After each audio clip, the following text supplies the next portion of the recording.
is another edition of the online dinner party, and I see that I've already got Kara in the house, so we're going to talk nutrition, and we might have some other guests popping in as well. And of course, there's always trivia questions on the online dinner party, and I'm trying to line up some of those questions. One of them will involve a international person, and the other will involve somebody from the United States. Who knows? Maybe it'll be a sports person, maybe it'll be somebody in some other field or something along those lines. I can tell you that things are already going a little bit insane in the world and all of that, because I'm seeing that there are thousands of President Trump supporters that are in Washington, D.C.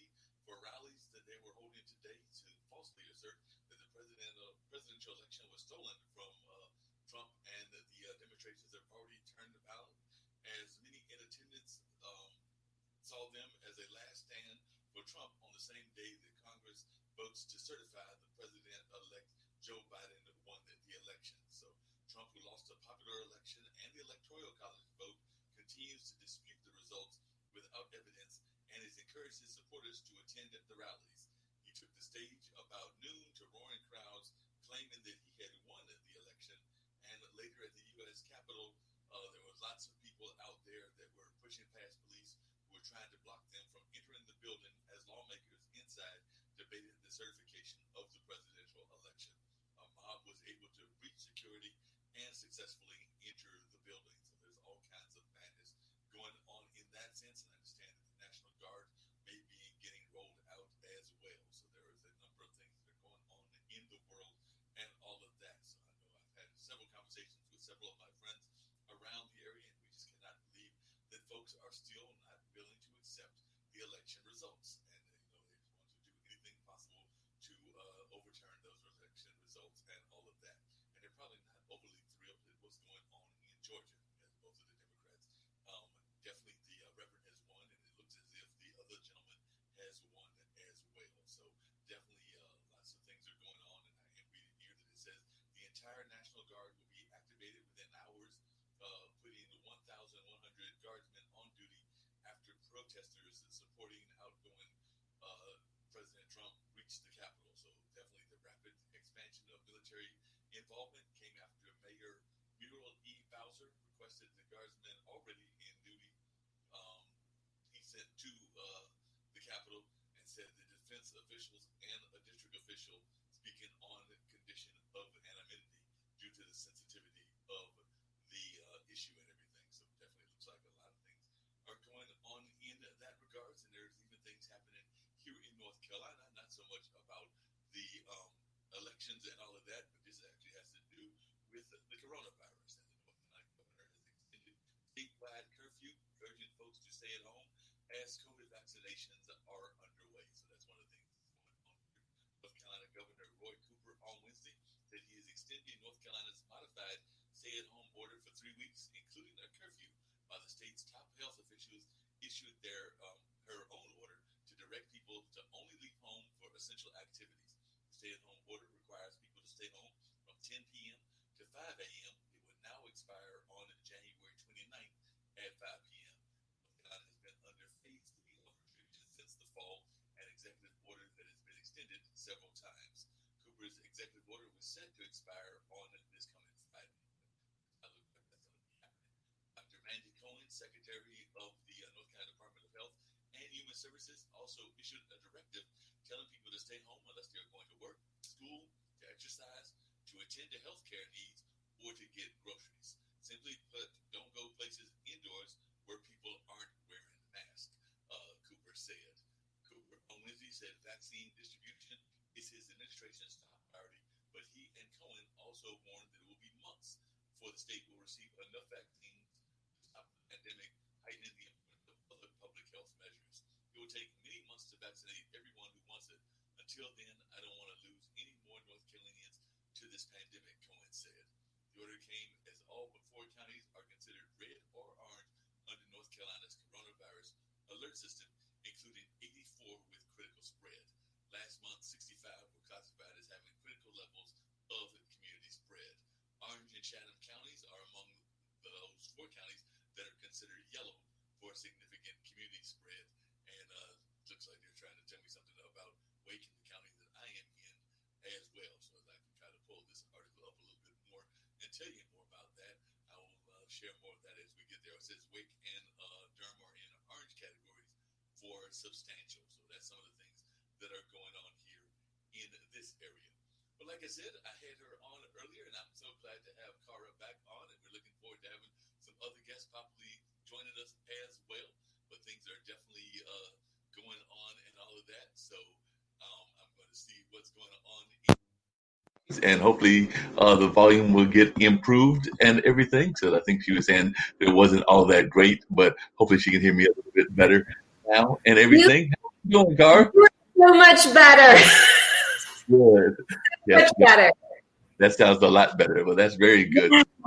Some of the news of some of the things that are going on here in this area and everything. How are things going there in Ohio where you are? I know that we are sharing with them about the fact that we're in the middle of an extended curfew here in North Carolina. I'm not sure what's going on in Ohio. And then I was letting folks know about what was happening with these protests that are going on in D.C. So it seems like they got really out of hand. I was at work and hadn't really paid that much attention. I've been paying closer attention to what was going on in Georgia, where it looks like both of the Democrats have won, which means that the Senate should be, I think, 50-50 with Vice President Kamala being the breaking tie votes whenever there are ties, and she would be the vice president. But I know that definitely the Reverend won, and it looked like it was very close with the other race. But it looks like Ossoff was winning the last time I looked and everything. But how are things going in Ohio where you are?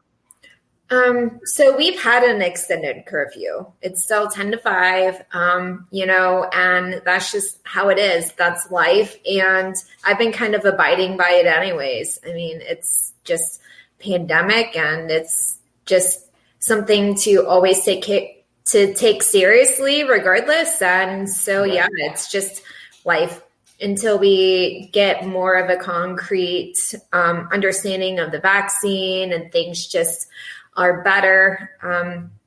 We had a spike nationally and probably internationally with cases over Christmas. And yeah, so it's just common life to just 10 to 5, just, stay home. I've been in my bubble too. And so kind of hearing and reading about what's going on at Capitol Hill, that's insane, extremely insane. And I do know that I don't know. I have thoughts, way too many thoughts that I can't really gather right now, but it's insane. And it's totally insane. And I'm sure that our listeners would love to know some of your thoughts. I've got some thoughts as well, and we're very much of an open forum. So I just cannot believe that folks cannot get in their mind that the election is over and that certain people have lost the election. So like I said, I'm just shocked when I hear these kind of results and everything, but I'd love to hear some of your thoughts as to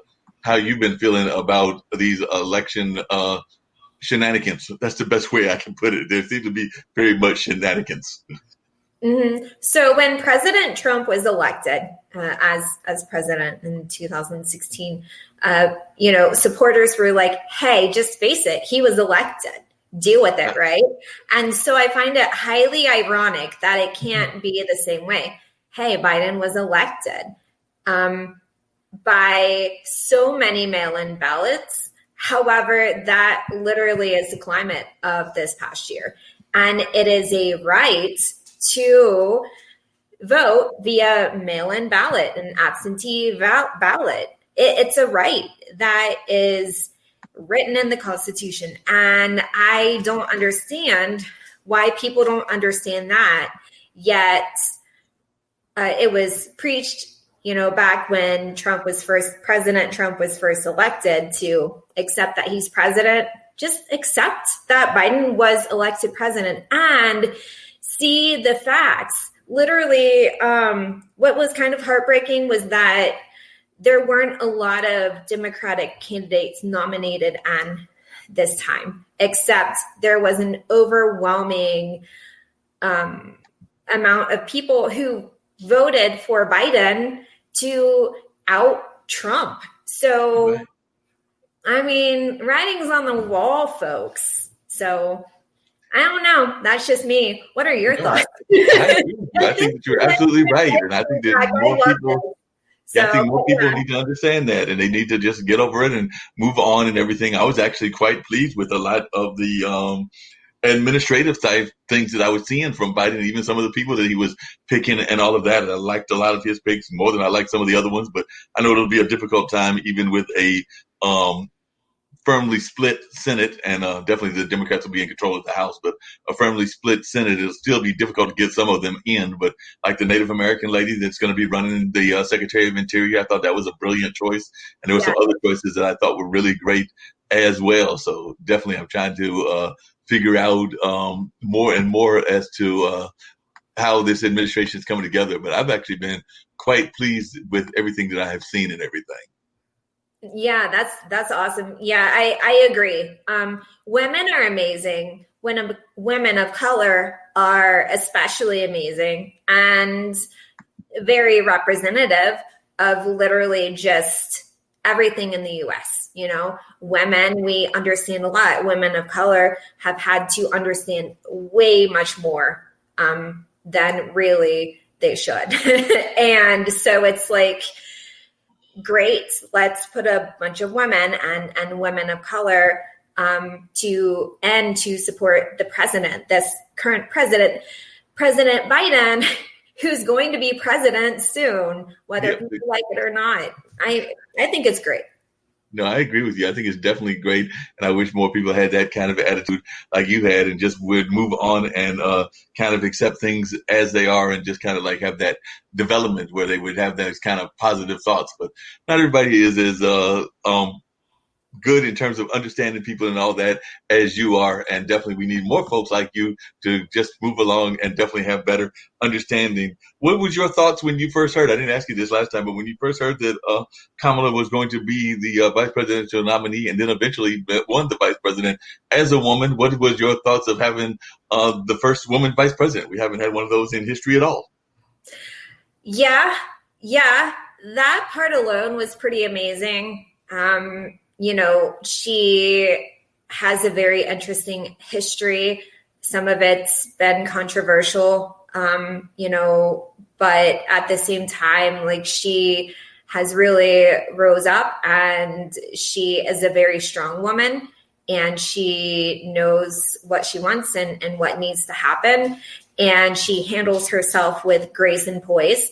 And she is, it needs to happen. It's like, just those points alone, it's a perfect match, you know, and she respects Biden. She supports Biden. She knows her role. She wants to help him the best possible and the best way possible. And that's great. So hearing that was pretty amazing, because I did think we do not need another white man like in a role like such as that. So whatever people's thoughts are on that, those are my thoughts. So no, and I agree. Those are some great thoughts. And I definitely agree that those are some amazing thoughts, and more people need to be thinking along those lines and everything. Did you ever consider yourself growing up to be a politically active person, or were your parents politically active? I know that my parents were involved in some stuff here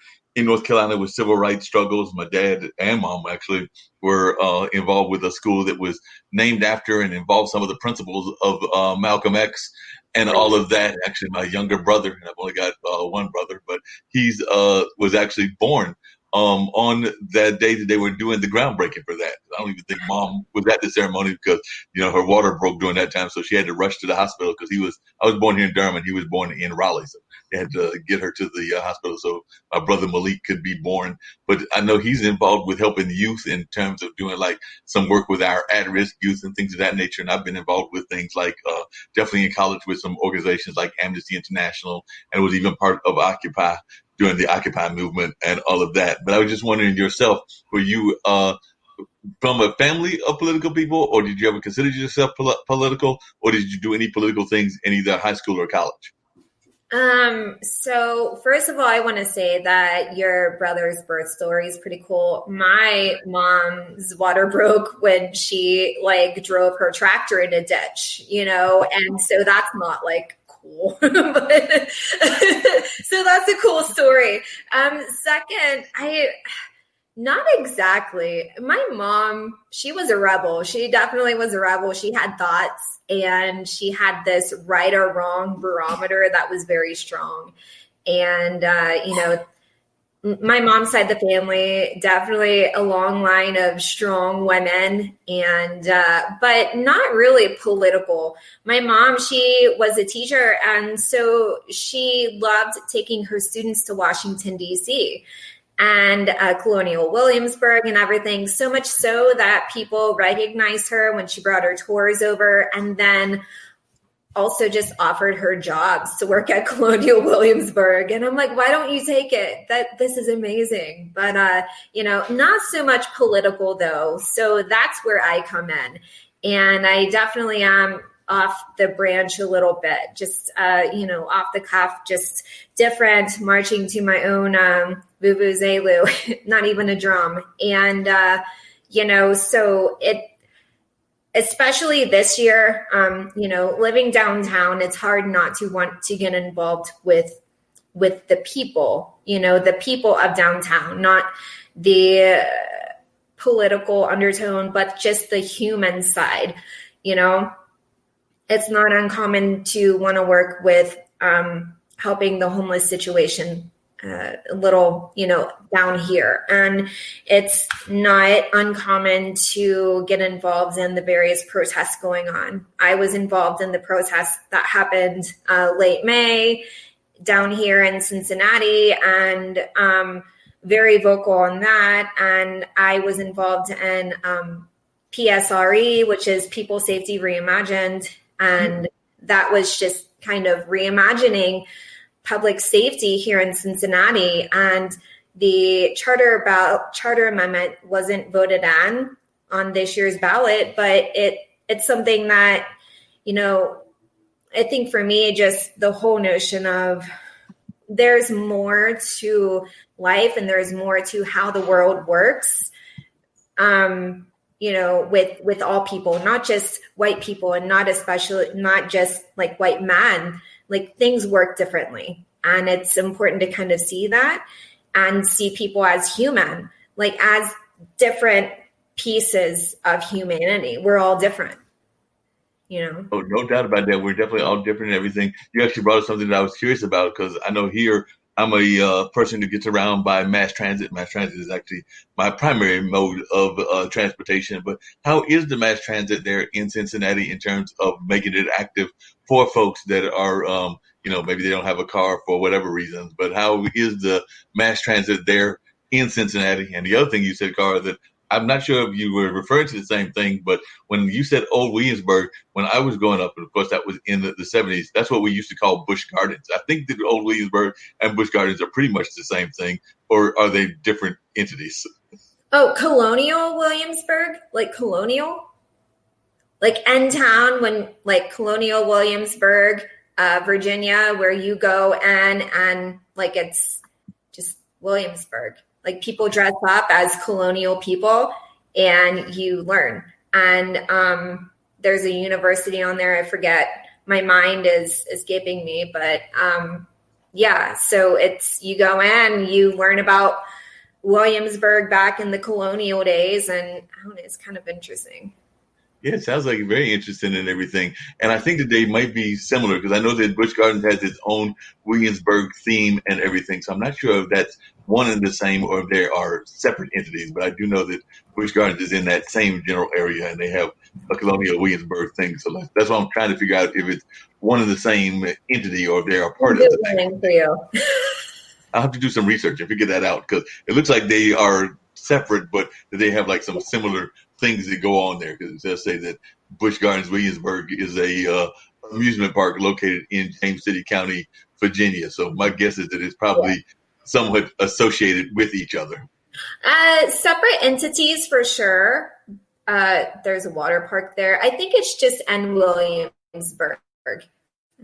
But Colonial Williamsburg, like you just go downtown, and it's kind of like if you've ever been to Philadelphia, there's Center City, and which is like the main downtown, and then you there's this very colonial part of it where you visit, Benjamin Franklin, like his little statue and all that. And there's even the house of Edgar Allan Poe, like just the historical part of the city.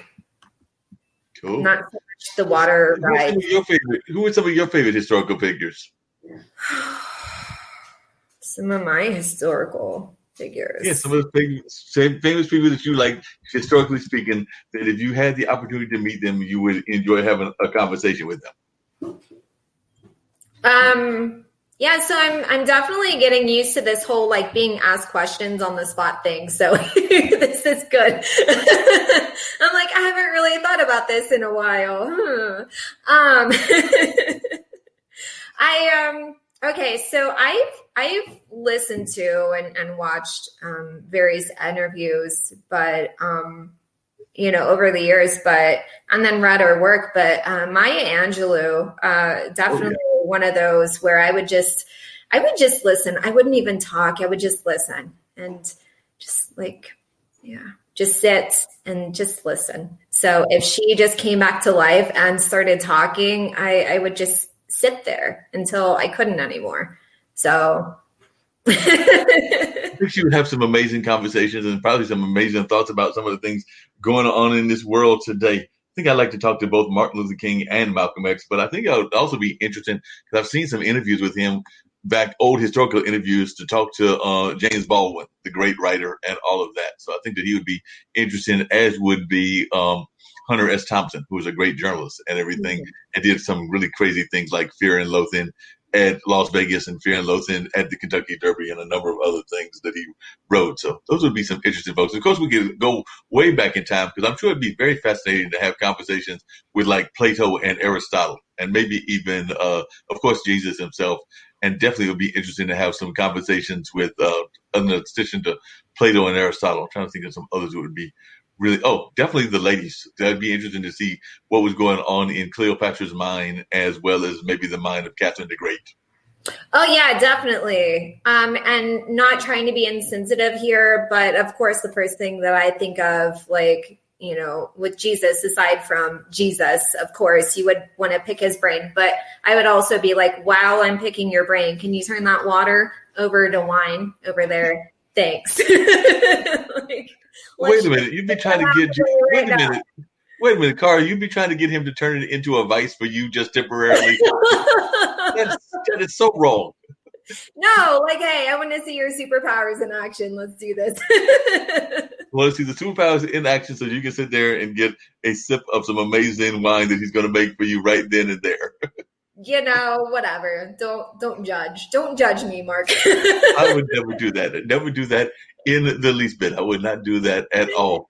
Oh, now, do you have a favorite type? Because we have a wine show here that is every Friday. We have the ladies from True Crazy Wine that have their own wine brand, and actually several brands, and they come on and have like a whole discussion just with the different ladies that are involved in that company. And then sometimes the daughters come up as well, because I think the founders are all probably in their, I want to say 40s and 50s, but some of the daughters are in their 20s and 30s. So they come in and they just have great conversations around wine. So it's on Friday nights at 7, if I remember my time correctly. So you have to check out True Crazy Wine here on IBM TV. But yeah, they have great conversations and people can chat with them on the chat factors. And every once in a while, they'll even invite people in and they have wine and food and they just have a whole conversation around a number of things, including the wine and the food. Oh my gosh. So can I be invited to talk to them too? I will see about that. I'm sure they will. Queen is a good friend, and I actually helped her get the program here. So I can definitely reach out to her and see if they can't come in and you can join their conversation. But I think that would be a fun conversation. And they definitely sit there in front of then they've done them both in their own homes, I believe, as well as a couple of times on location. Because I know one time they had somebody that had fixed some desserts. It might have been like some pies and some things of that nature. Another time they were having regular dishes, and I don't remember what the dishes were, whether it was Italian or something else. But they've traveled around. I know they did one time with Latin American food. So they've had some great conversations and some great food. And of course, they're just sitting there talking about all kinds of things. And they're not afraid to, as they say, get in the weeds and even talking about what's going on in their lives relationship wise? Because I think that all the daughters are currently single, if I remember correctly. I don't think any of them are married. And I'm not sure about the husbands not the husbands, I'm not sure about the mothers as well, but they're all involved in different things. So definitely great to have that going on. And we've got another guest, so we're going to pop in and see what David's talking about. So David has joined us as well. Hey, David, I'm so glad you were able to pop in. Can you hear? How's it going, David? Hi, Mark. Hi, thanks for having me on the show. I'm sorry I get messed up with the times all the time because I always forget that you're several hours behind, and it's such a nightmare to organize yourself. But I'm here now, and I'm really delighted. No problem. Glad to have you on here. You did not meet Kara. Kara is a new friend of mine, and she's been on the show now twice, but she is out of Cincinnati, and she is doing a lot of great things. She's actually a nutritionist and a motivational speaker and a wellness person and all of that. But you are actually in Scotland, and I know from my friends definitely Brian and Tim, that you are also a podcaster and involved in a number of other things. So I'm sure Kara and myself would love to hear more about you and how you got involved in the world of podcasting and also the different things that you're doing over there in Scotland, because I know you're in Scotland and doing some amazing things. Yeah, thank you, Barry. No, I'm in Edinburgh, the capital of Scotland, and I started off in writing and journalism, and I used to write a blog about disability, and then I moved into disability sport, and then I think maybe 2 or 3 years ago I got into filmmaking, and I think that was partly because of the trends, on the internet, because I was writing pages and pages of stuff that nobody ever read, and so I got into filmmaking, and I just had really enjoyed that, and I've been fortunate to travel around a lot of Scotland and made films about some of the more prominent tourist destinations and some of the castles of which we have many, of course. And so I'm moving more into podcasting, doing this. I'd like ultimately like to start a podcast on my own, and so yeah, I enjoy it going from there. Sounds great, and you're doing some great things there and everything. So tell us a little bit about the films that you have done so far and about those amazing castles, because I don't know about Kara, but I know I have not done enough traveling around the world. I did go to the Turkey when I was a young toddler. My dad, to be exact, was in the Air Force, so I got to go to Turkey. And then about 3 years ago, I went on my first cruise, and that took me to Grand Turks, the Virgin Islands, and 1 or 2 other islands that are off the coast of the U.S. But except for, I think Grand Turks might be a shared property, but most of it is United States property that I was visiting. Yeah, Puerto Rico, I think, was on that trip as well. But definitely not done enough world travel and all of that. But you're over there in Scotland. So, Kara, have you been anywhere to Scotland or anywhere to Europe? Or have you like me that you need to get out and about more to these other places? So I've been to Italy for a week. No, it was 10 days. It was really nice. It was a tour, but never to Scotland, though that is definitely on my bucket list for sure. So, but Italy was fun, really fun. I was 20, I don't know, and everyone just thought I was like 12. I don't know. So it was really weird. Being around my mom's group of high schoolers, and they all looked older than me, and they somehow were able to get all the delicious wines, and then I was like triple carded. So, but Italy was cool. Scotland on my list. One day. Cool. Yeah, So, David, if somebody was to come to Scotland, like myself or Kara, or somebody else was to come to Scotland, what castles should we go visit, and what other places should we visit in your home country of Scotland? Well, first of all, I'm a bit biased, but I would say come to Edinburgh because it's the capital of Edinburgh, and you've probably heard of Edinburgh Castle. It's one of the biggest tourist cities on the planet. Edinburgh Castle, but I think wherever you go in Scotland, we're so lucky. There's history all over the place. It's just mind blowing, and but if you manage to get further afield, I think my favourite place, or sorry, one of them is the island of Orkney, and it was of the Neolithic, and they have all remains of the Neolithic time, and remains dating back 5,000 years, and it's not just a little bit, it's like everywhere. And that was blowing my mind.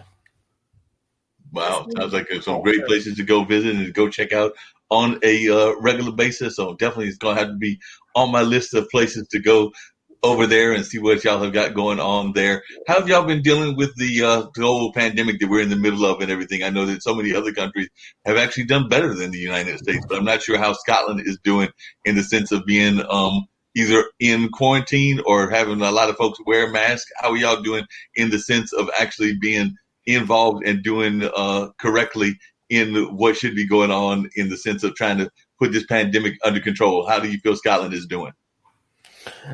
We've done not bad in terms of numbers up until now, but about 5 days ago we went back into full national lockdown, which is an absolute drag, and and the numbers are creeping up and up, and they're almost as high as the peak back in the spring. So in some ways, we're not doing a lot better than any other country. It's an absolute global, it's a global problem, and everybody's got to deal with it the best way, and it's not much fun. No, that makes a lot of sense. The other thing that me and Kara were talking about before you came on and everything was some of the things that are going on here in the United States with our presidential election and all of that. I'm oftentimes fascinated by folks from other parts in the world, what they think of what's going on here in the United States. And of course, we had major protests today from some of the Trump supporters. But how are you and your friends in Scotland taking to what you're hearing about the leadership of the United States, both the leadership coming in as well as the leadership that is on its way out? Well, we've been following it closely. I met a friend for a walk today, and we were just talking about it all happening. And very shortly, just before I came on to the program here, I had the news on, and I'm seeing the pictures from Capitol Hill and the White House, and it's quite shocking to see what's going on, and it's quite undignified. But it doesn't paint a picture of the whole America. It's just a small cohort of the diehards, I reckon. So I don't know is that how it feels for you? Yeah, definitely. I would say it's definitely a smaller group of folks that just can't seem to get beyond the fact that their man lost and all of that. If I remember correctly, and you can correct me if I'm wrong, David, isn't Scotland a monarchy or is it a democracy? Because I can never remember my different countries and what they are in terms of their own politics. So what is the the political governance structure of Scotland? Well, we're part of the UK, thank goodness, but we have our own devolved parliament here in Scotland. But so we have a democracy, but over and above that, we have the monarchy, our royal family, as like the figurehead of the country, but it's pretty much democracy, and the four nations that make up the United Kingdom, the UK, all have devolved parliaments of their own. So I think it's a pretty good system. Yeah. Sometimes. Yep. And what do you see as some of the important issues? I mean, of course, everybody's concerned about the pandemic, and we were earlier talking about transportation and how that's impacting a lot of folks, both here in North Carolina, where I am, as well as in Cincinnati, where Kara is and everything. But what are some of the other issues that people in Scotland are very much concerned about? Well, there's so much going on, and I think the big thing that happened last week is the UK, and the UK formally left the European Union, and there's a lot of people really deeply unhappy that Britain is no longer part of Europe, and the ramifications of that, the consequences, we don't really know, and whatever they are will be felt for decades, to come. So that's a real difficult thing going on. And here in Scotland,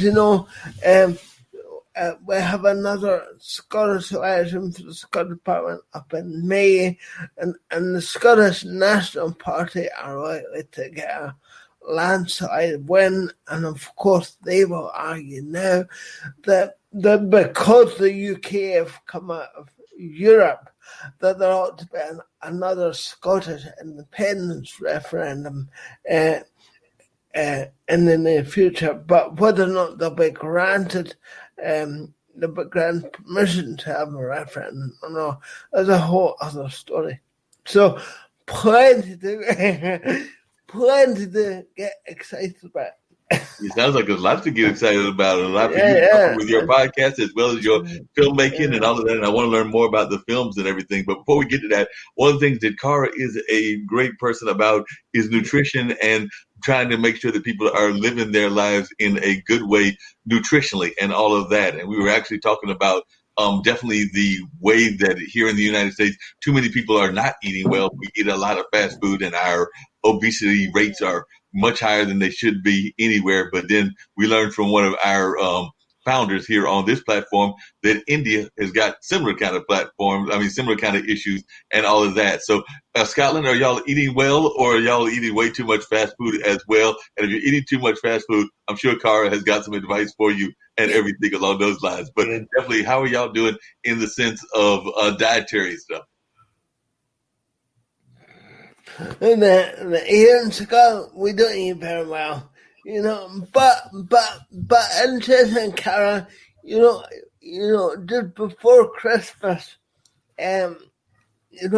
for October, November, and December, I was working with a nutritionist for the first time, and it's one of the best things that I ever did for myself. It just made me feel great. So I've been really interested to hear about more about your work, because it certainly made me feel great. That's awesome. I'm so glad that you were able to get a nutritionist and work with this person. I tell people all the time, your health is a huge investment, and how are you going to invest in your health? And sometimes we can't go it alone. A lot of times we can't. We have to have a support system and everything we do, right? You have to have your A team, and who's going to be on your A team. And sometimes that is a nutritionist and, friends who hold you accountable regardless. And in my instance, I'm a health coach, and I focus on gut health and establishing intuition. For me, I focus on the fact that, yes, it's so important to really find the nutrition and eat what works for you, but also really follow your gut, follow your intuition, believe in yourself, fulfill your purpose.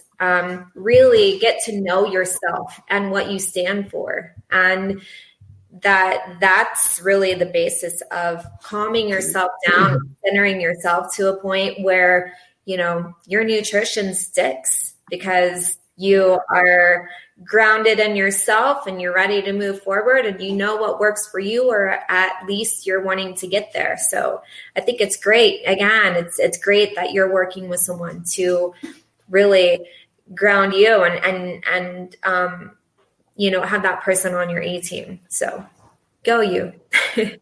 Yeah, it's made a big difference. And, I had tried for a long time to do it on my own, and it just hadn't worked.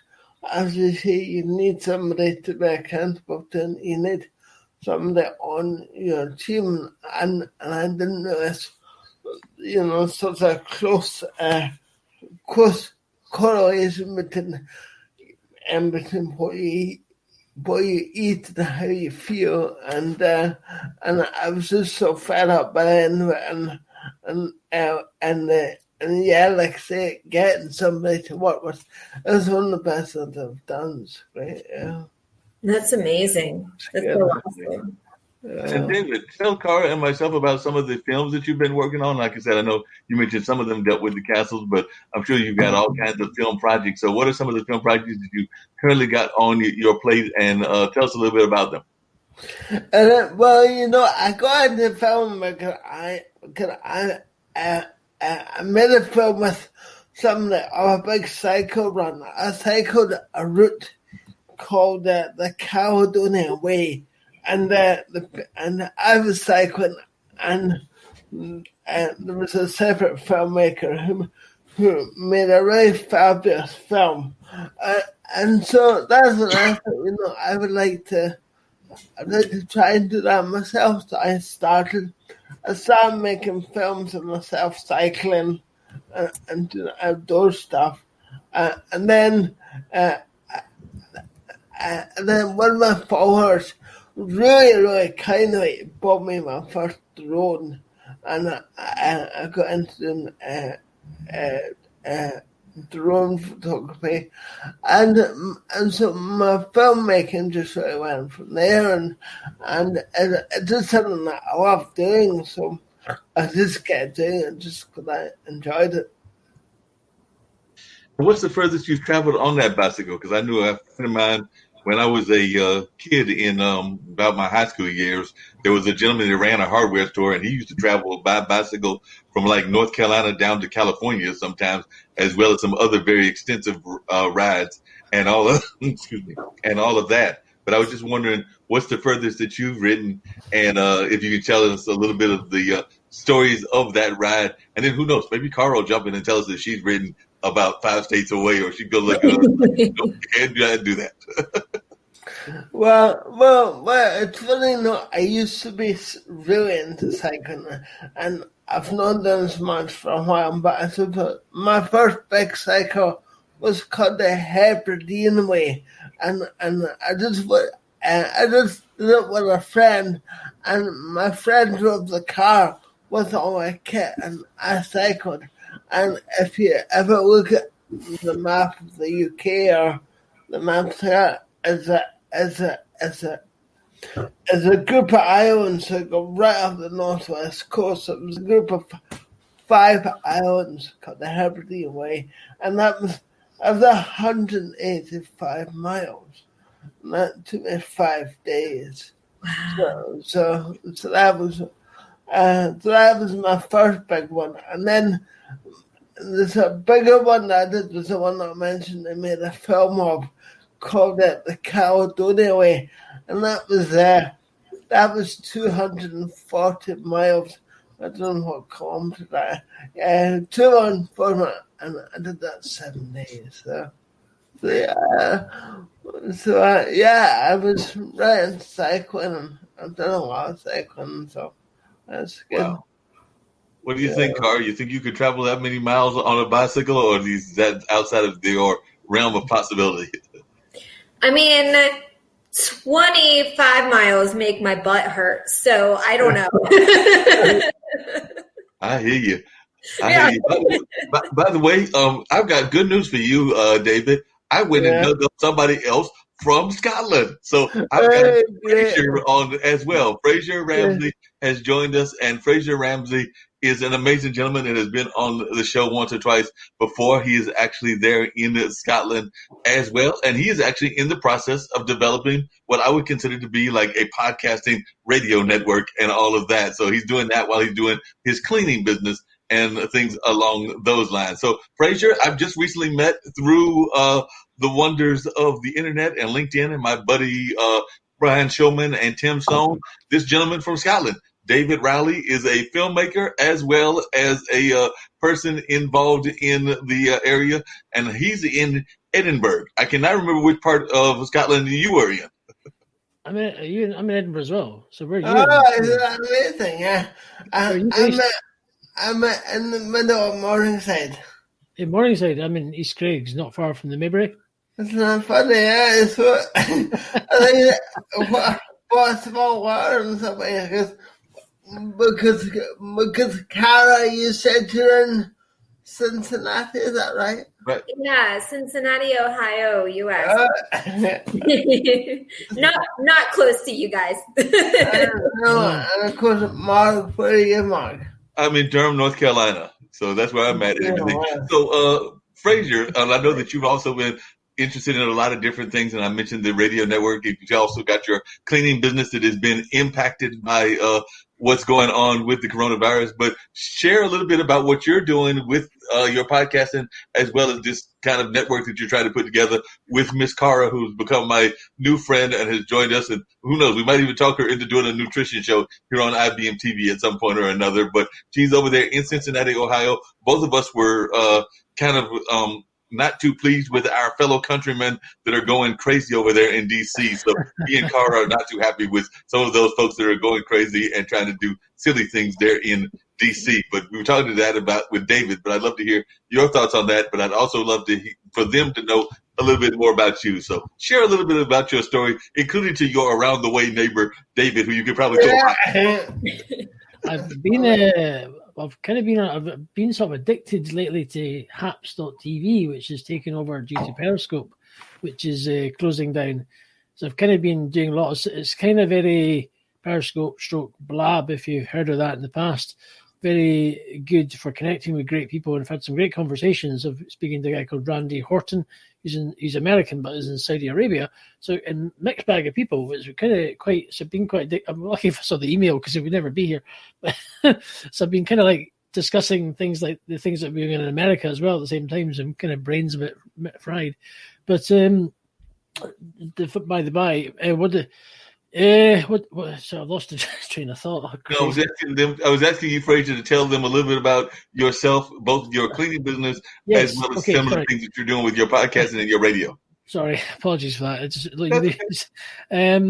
cleaning business, cleaning self-employed for over 11 years, running a cleaning business, homes, offices.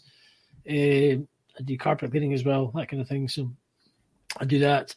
Ovens, end of tenancy, people who are moving out. So it has taken a hit. It's taken a second hit due to the second lockdown, 2.0 or whatever you want to call it, in Scotland. It's not ideal, so it's back to being a bit craziness. I've been podcasting since 2014 and setting up a radio station challenge. So I'm having my nephew, once he finishes, is going to help me fill in a lot of the blanks, get this website finished and over this hurdle. Once I've got the hurdle done, things should fall into a bit easier place, because it's been one of these scenarios that you kind of end up doing it myself and hitting brick walls. So it's kind of, it's a challenge. And so that's, I've got time to play around. I started editing little bits myself the other day. So I'm going to try and go back to just do little chunks at a time, and hopefully then get my nephew just to tidy everything up, and he can put everything in the right place and in the right order. So that's a challenge, I have to say. Yes, and hopefully to start putting stuff out there and content for everybody to listen to and take it from there, So. Gotcha. And we were talking earlier to David about his reaction to what was going on in the United States, but I'm sure you've been watching the news as well. So what were your thoughts about what was going on during this day as many folks were storming D.C. and things of that nature? But what was your reflections and what were your thoughts? I was in the conversations with people. Technically, they're to the news, they're Trump supporters, but technically they're just American people who are standing up for what they believe in. Now, there's obviously American people who stand up for what they believe in, whether they're Democrat or Republican, doesn't really matter. So you're just, but obviously it's all kind of, see, it's mixed. It's very mixed. So while they're standing up for, because they believe in Trump, what really happened during, there was obviously earlier in of last year when you had all the riots and the street riots. It's the same American people. Well, it doesn't matter what party you support. There's still American people destroying people's businesses, smashing windows and looting. So what's the difference? What's the difference in that? And why is that so not so worse or not good or bad? Just because of protests. All they're doing is protesting because they want to keep them in. And they're not looting anything. They're not stealing. They're just standing there. They're just trying to say, they're just accusing of their opinion. They believe there's something wrong with the way the election ran. So, but looking back to the amount since what's happened, there's been so many more protests and riots and looting and statues and everything vandalized, more than probably what's going on just for this past few hours. And there's more said because it's Trump there. But even though he is still your president, a lot of people technically they're degrading him a lot, but should you really be degrading somebody? If you don't agree with it, like him, don't really follow him. You don't have to bad character him. I was not trying to lose my words here, but you know what I mean. But I think technically it's just whether it doesn't matter who you support, it's American people. So why is this so worse to the Black Lives Matter protests at the same time? They were trashing everything around, and it was getting even worse. It went on for weeks. And this is only a few hours, so it kind of contradictions a lot. But that's the mainstream media for you. Yeah, that makes a lot of sense. And the other thing we were talking about is Kara is actually very much into gut health and wellness and nutrition and all of that. So, Fraser, have you been eating correctly, or do you need to get Kara to give you some advice in terms of doing better with eating, or are you running over there to McDonald's all the time? No, well, because considering our gyms are closed, which doesn't help, I did buy myself a 16-kilogram kettlebell. I had a bit of a rubbishy binge over Christmas, and I've been I'm back to weeding back into my keto sort of eating to get myself forced into it. I had a bit of a I had a good walk, 20,000 steps today, so I'm going to try and do a big walk tomorrow. And so, but at the moment, I can't wait till the gym's open, but that will be a while, I think. So it's going to be just doing as much walking as I can and get myself. It's the only way I can do it at the moment. So, gotcha. So what is the vice food over there? This is both for you, David, and Fraser, but what's the vice food in Scotland that you need to avoid? I know here in the United States, of course, it's definitely, if you're going out to the bars, you're going to try to avoid having too many of those beers and wines and everything. And definitely folks love their fast food and the McDonald's and the fries and all of that. But what is the vice food there in Scotland? Vice food? Oh, crumbs. Probably chippy, fish and chips, or a burger. Go to the local chip shop probably with the deep fried food. Is probably the advices, or a takeaway of some sort, I would say. Yeah, we have a lot of deep fried stuff here, and it's very nice and it's very comforting, but it's very, very fattening. Yes. Makes a lot of sense and everything. I'm thinking fish and chips can't be, but so fattening. That's probably good food, right, Kara? Well, it's all deep fried, right? Yeah. The fish, they're battered and breading, right? And that's right. I mean, it sounds amazing. I'm all for it, like moderation, right? My vice is tater tots, so I get it. You cannot go wrong with some good tater tots. There's exactly. Throw but the question is, some bacon on it, and we've got a meal. But are the tater tots going to be by themselves, or are they going to be drowned in ketchup? Oh no, drowned in cheese and bacon and ranch. That's the only way to do it. Sounds very dangerous and very good. So we might have to go over there and come to Cincinnati and get some shots over there. Yeah, fish and chips sound amazing though too. So Sounds great. Well, someone said there's nothing wrong with fish and there's nothing wrong with potatoes. It's how you cook them. That's the problem, right? That makes a lot of sense. Now, earlier I had asked David, and I'll ask you the same thing, Fraser, later, but I'm going to flip it on to Kara this time. If we were to get these gentlemen from Scotland to come and visit Cincinnati, where are we taking them to if they're coming to Cincinnati? We found out where we're going to with David to these castles if they're coming to if we're going to Scotland. So where are we taking them if they're coming to Cincinnati, where you're based at now? Oh, I guess in like a pre-pandemic world, I would take you to a baseball game, a football game, and art museums. I would take you to see the Purple People Bridge, and it's a purple bridge, and people walk on it. And let's see, I would take you to Yeatman's Cove, which is just a fancy place to walk around. I would take you to Condados to get some really good tacos. And Washington Park, I would take you to Washington Park. My dog and I go there often, and it's pretty nice. So,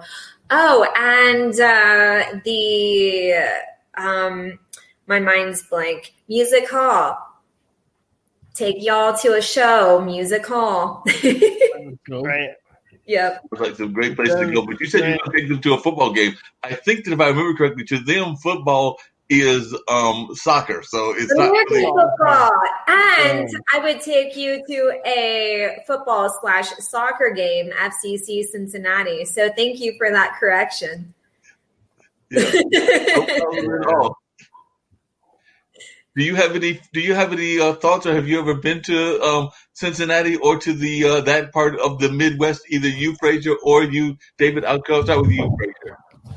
The only parts of America I've been to in my life, apart from Florida when I was a kid, I've been to Washington State, Aberdeen, Washington State.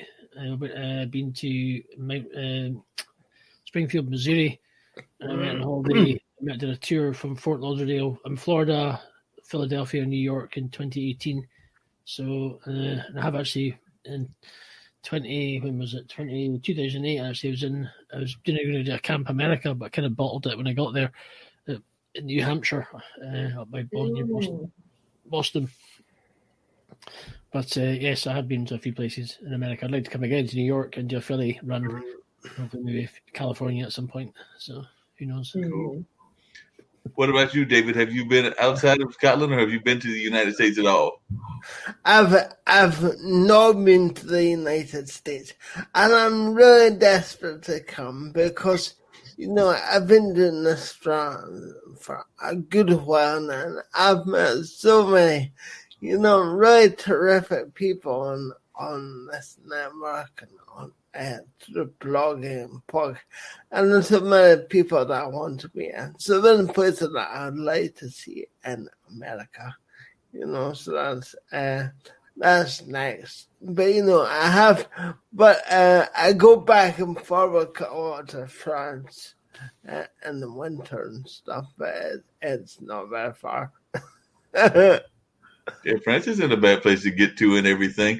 Now, for all of you, because I'm a big music lover and everything, and I think I see some books and CDs behind David and everything, and I know that Fraser's into his music, but who are some of each of yours favorite musicians and things of that nature? Because I know I'm a big fan of Buddy Guy as well as Albert King, who are out of the blues realm. Then I'm also a big fan of Prince and Bob Marley in the reggae world, and that's just a few of them. I can't leave out Miles Davis either. So I'll start with you, Fraser. Who are some of the musicians that you are a great admirer of? Crumbs. I like Phil Collins. Like my 80s kind of mix, because I think music in the 80s tends to be a bit better to the more modern stuff these days. because it's got. But I like it's just a mixed bag. I listen to kind of a mixed stuff. Tend to, so I'm not getting specific, just depending on chilled 80s. It just depends what kind of mood I'm in, really. So I say I like Phil Collins. I like I went to Houston, a bit of Celine Dion, a bit of mixed bag of stuff. I like a mix from a little bit of rock, classic 80s rock, to just depending on what kind of mood I'm in, you know. What about you, Kara? Who are some of your favorite musicians? Oh my gosh. So growing up, I listened to Earth, Wind, and Fire, Chicago, Eric Clapton, and that's still on my rotation. Yeah, I have oh my gosh, again, my mind. What's his name? Oh, anyways, I have a record of his. It's my dad's, and I have it. It's like, okay, you know this. Maybe you do, Marc. I have a record. He was this trumpeter. It was like a disco trumpeter in the 70s. Something Mangione. Oh, Chuck Mangione. Yes, Chuck. So like anything like 70s, 80s, like funk, you know, and like soul. I love Prince. And Eric Clapton, Chicago, just, that kind of just a mixed bag of 70s, 80s, 90s, New Edition, you know. Tribe Called Quest. Even stuff like current stuff like Lion Babe. I like her. So that's a new one on me. I'm not familiar with Lion Babe. So who is this artist and where are they from?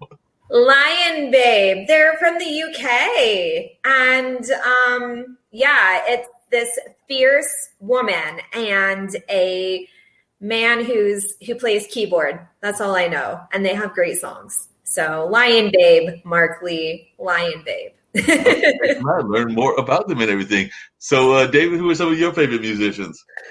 Well, I've got so many to mention. It's hard to.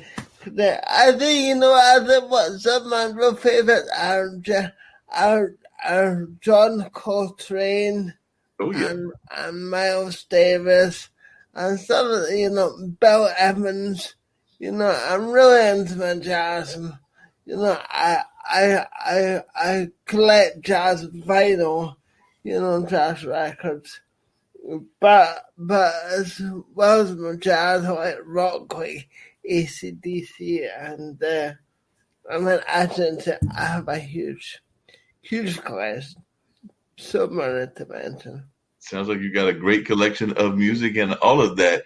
Now, who are some of your favorite authors? So I'll start with you, David. So I know you got a good CD collection, but who are some of your favorite authors? Authors? As you know, I don't do a massive amount of reading, I felt I had to answer because I'm actually dyslexic. So reading is not my favorite. So sports, I don't read a lot for pleasure. I tend to read factual books, and so in terms of authors, I can't think of any, really. Oh, no problem. I'll toss that up to Fraser, but I can actually relate to the dyslexia because I actually have a thing called dysgraphia, which means that's part of the reason that I don't drive because it takes me a little bit longer to figure out left and right. So if like Kara was to come here and say that she wanted to walk down the street and tell me to turn left, I might be like saying, wait a minute now, which way is left again? Yeah, I totally get that, So Fraser, who are some of your favorite authors? I used to read a lot of books in the past when I used to get a bus to work. But the books I was reading were biographies, but I liked your Charles Spurgeon, Billy Graham books, kind of thing. So I read them, which is very good. So I like sort of true stories, biography kind of books. That was what I was reading. Gotcha. And what about you, Kara? I'm sure you've got some favorite authors out there. So I used to love poetry. I used to just read it all the time, just a lot of poetry. So Emily Dickinson, just, I don't know. I kind of felt like that was a little dark and twisty, and I loved it. Edgar Allan Poe, he's the definition of dark and twisty. So I I used to read a lot of poetry, and then I kind of I have ADHD, so me wanting to read a book, it takes a lot because I have to really discipline myself. But I have recently, I read nutrition articles all the time, self-help and like a lot of studies all the time. That's super easy to digest really quick. But I have recently read a book called Divergent Mind, Thriving in a World That Wasn't Designed for You. And it's by Janara Nuremberg. And I really, really enjoyed that book. So I don't know if she'd be my favorite author, but I really enjoyed that book. So. Wow. Hey, Fraser, coming along those same lines, who are some of the people that you might think of as being inspirational, and what are some of their inspirational quotes that you have found to kind of carry you in your life? On the spot. Oh, crumbs. You're asking me now. I can't really, I can't think of any. No. Oh. People ask me that question, I just go blank. To be honest, it happens a lot here. It's part of the dinner party. You just get so impressed. Oh, crumbs. To be honest with you, I can't think of anything. Sorry. That's okay. Maybe David's got something. Is there anybody that is really an inspiration to you that really gets you thinking, like one of those motivational speakers or inspirational books or something like that? Well, it's hard to choose one, because there's so many great people out there doing it. A few years ago, somebody gave me a book by Michael Neal, and that turned my life around. That's called Inside That Revolution or something like that. So that was a great thing. There's a Christian author called Michael Reeves, and he's written some incredible stuff, which is really which I carry with me. Where I go. Yeah, couple folk. Well, before you Scottish folks got here on the air with us, one of the things me and Kara were talking about was folks that we would like to meet if we could meet somebody famous. And of course, she mentioned Maya Angelou. I mentioned some of the great philosophers as well as others. But I guess I've tossed that to y'all as well. So if you can meet anybody in the world, and they don't have to be living now, and you could meet and have a conversation with them, who would that be, and what kind of questions would you ask them? And that can be anybody. It can be in any field. It can be a sports person. It can be a philosopher. It can be a great leader of any sort. So I think I'll toss it to Fraser first. So Fraser, if you can meet anybody in the world and ask them some questions, who would that be? Who would I like to meet? Oh, I'd like to meet. It's a number of the people.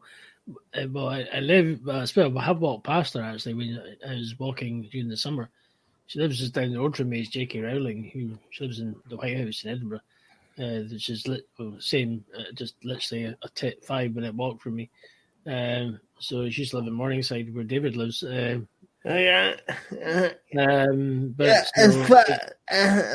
I used to see her in Starbucks all the time. Morningside. Just lives down the road from me. She's walking her dogs.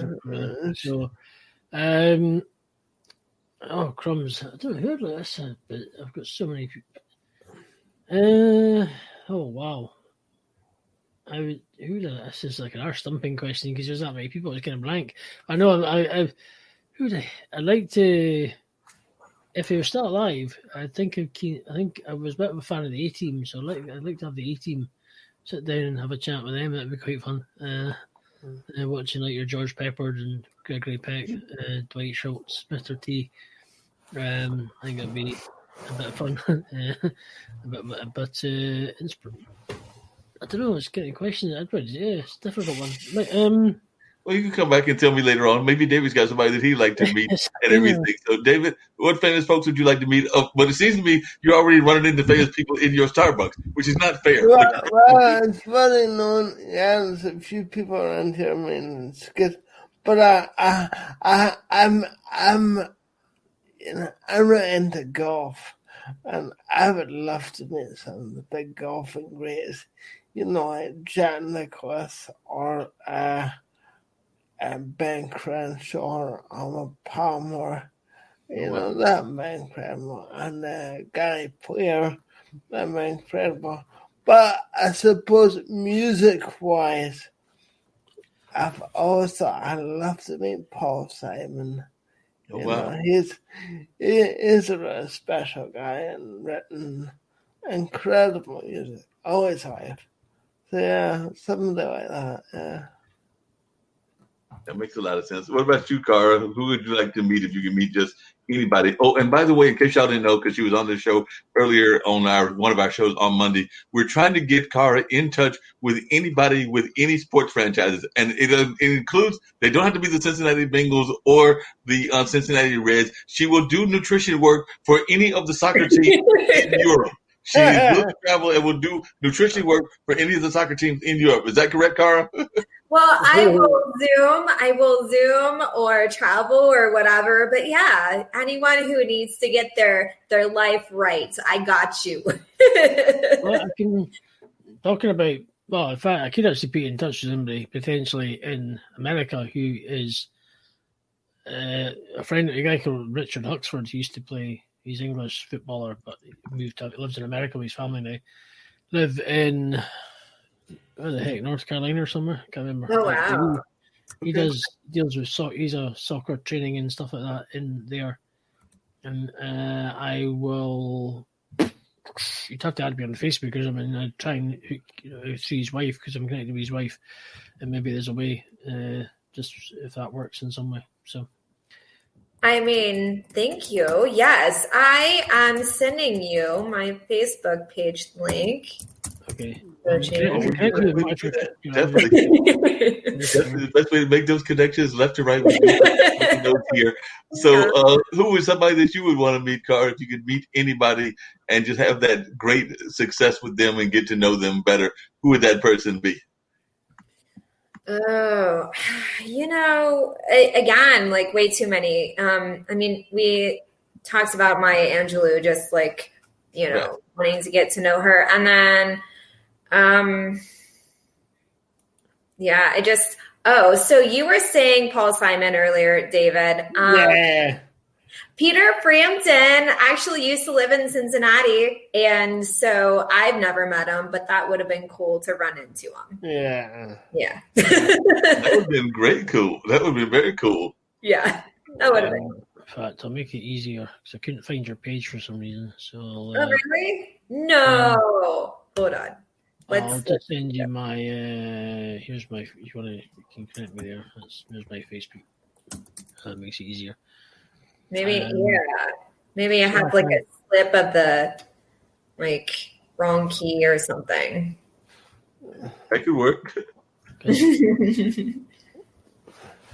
I was actually thinking back to your people. I'd actually quite like to have the Chicago Med PD and Fire cast meet up with these guys, and a bit of the SVU cast because I do like to watch that kind of religiously when it's on, quite addictive, and FBI in New York as well. Kind of like to meet up with these guys, the cast, or even have a chance to be on it. It'd be rather fun. So. Mm-hmm. I think that would be some great folks and everything. And I would also come to America and play golf.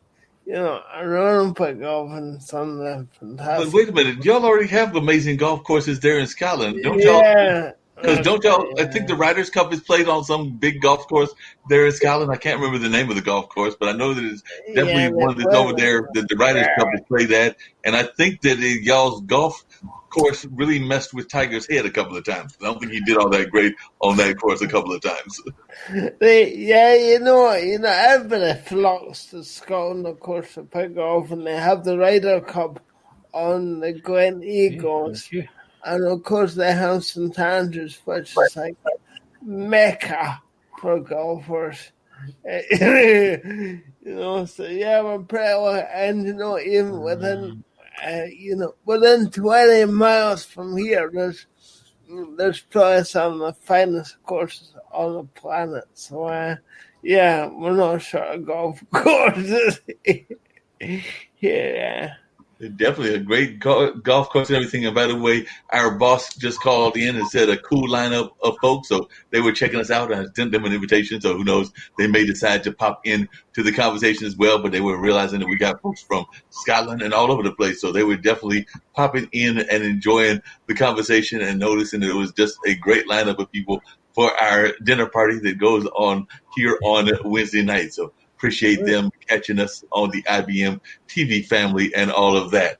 And as I was telling Kara, I know that she said that she can handle anything in terms of questions and everything. And there was, I threw up a clue earlier that was from a past show and everything. But every time I always have the online dinner party, we have the mystery guests. And today's mystery guest, one of them will be coming from the world of sports and the other one will be coming from the world of history. So I've got the clues for the one from sports and all of that. So I'll give y'all some of those clues. And if anybody in the area of the show knows the answers, they can tell me. And of course, I'm definitely wanting the fans to try to tell me what they think it is as well. But the first clue is he wore the jersey number 10. So that's what he did. He was definitely a sports person. He wore the jersey number 10.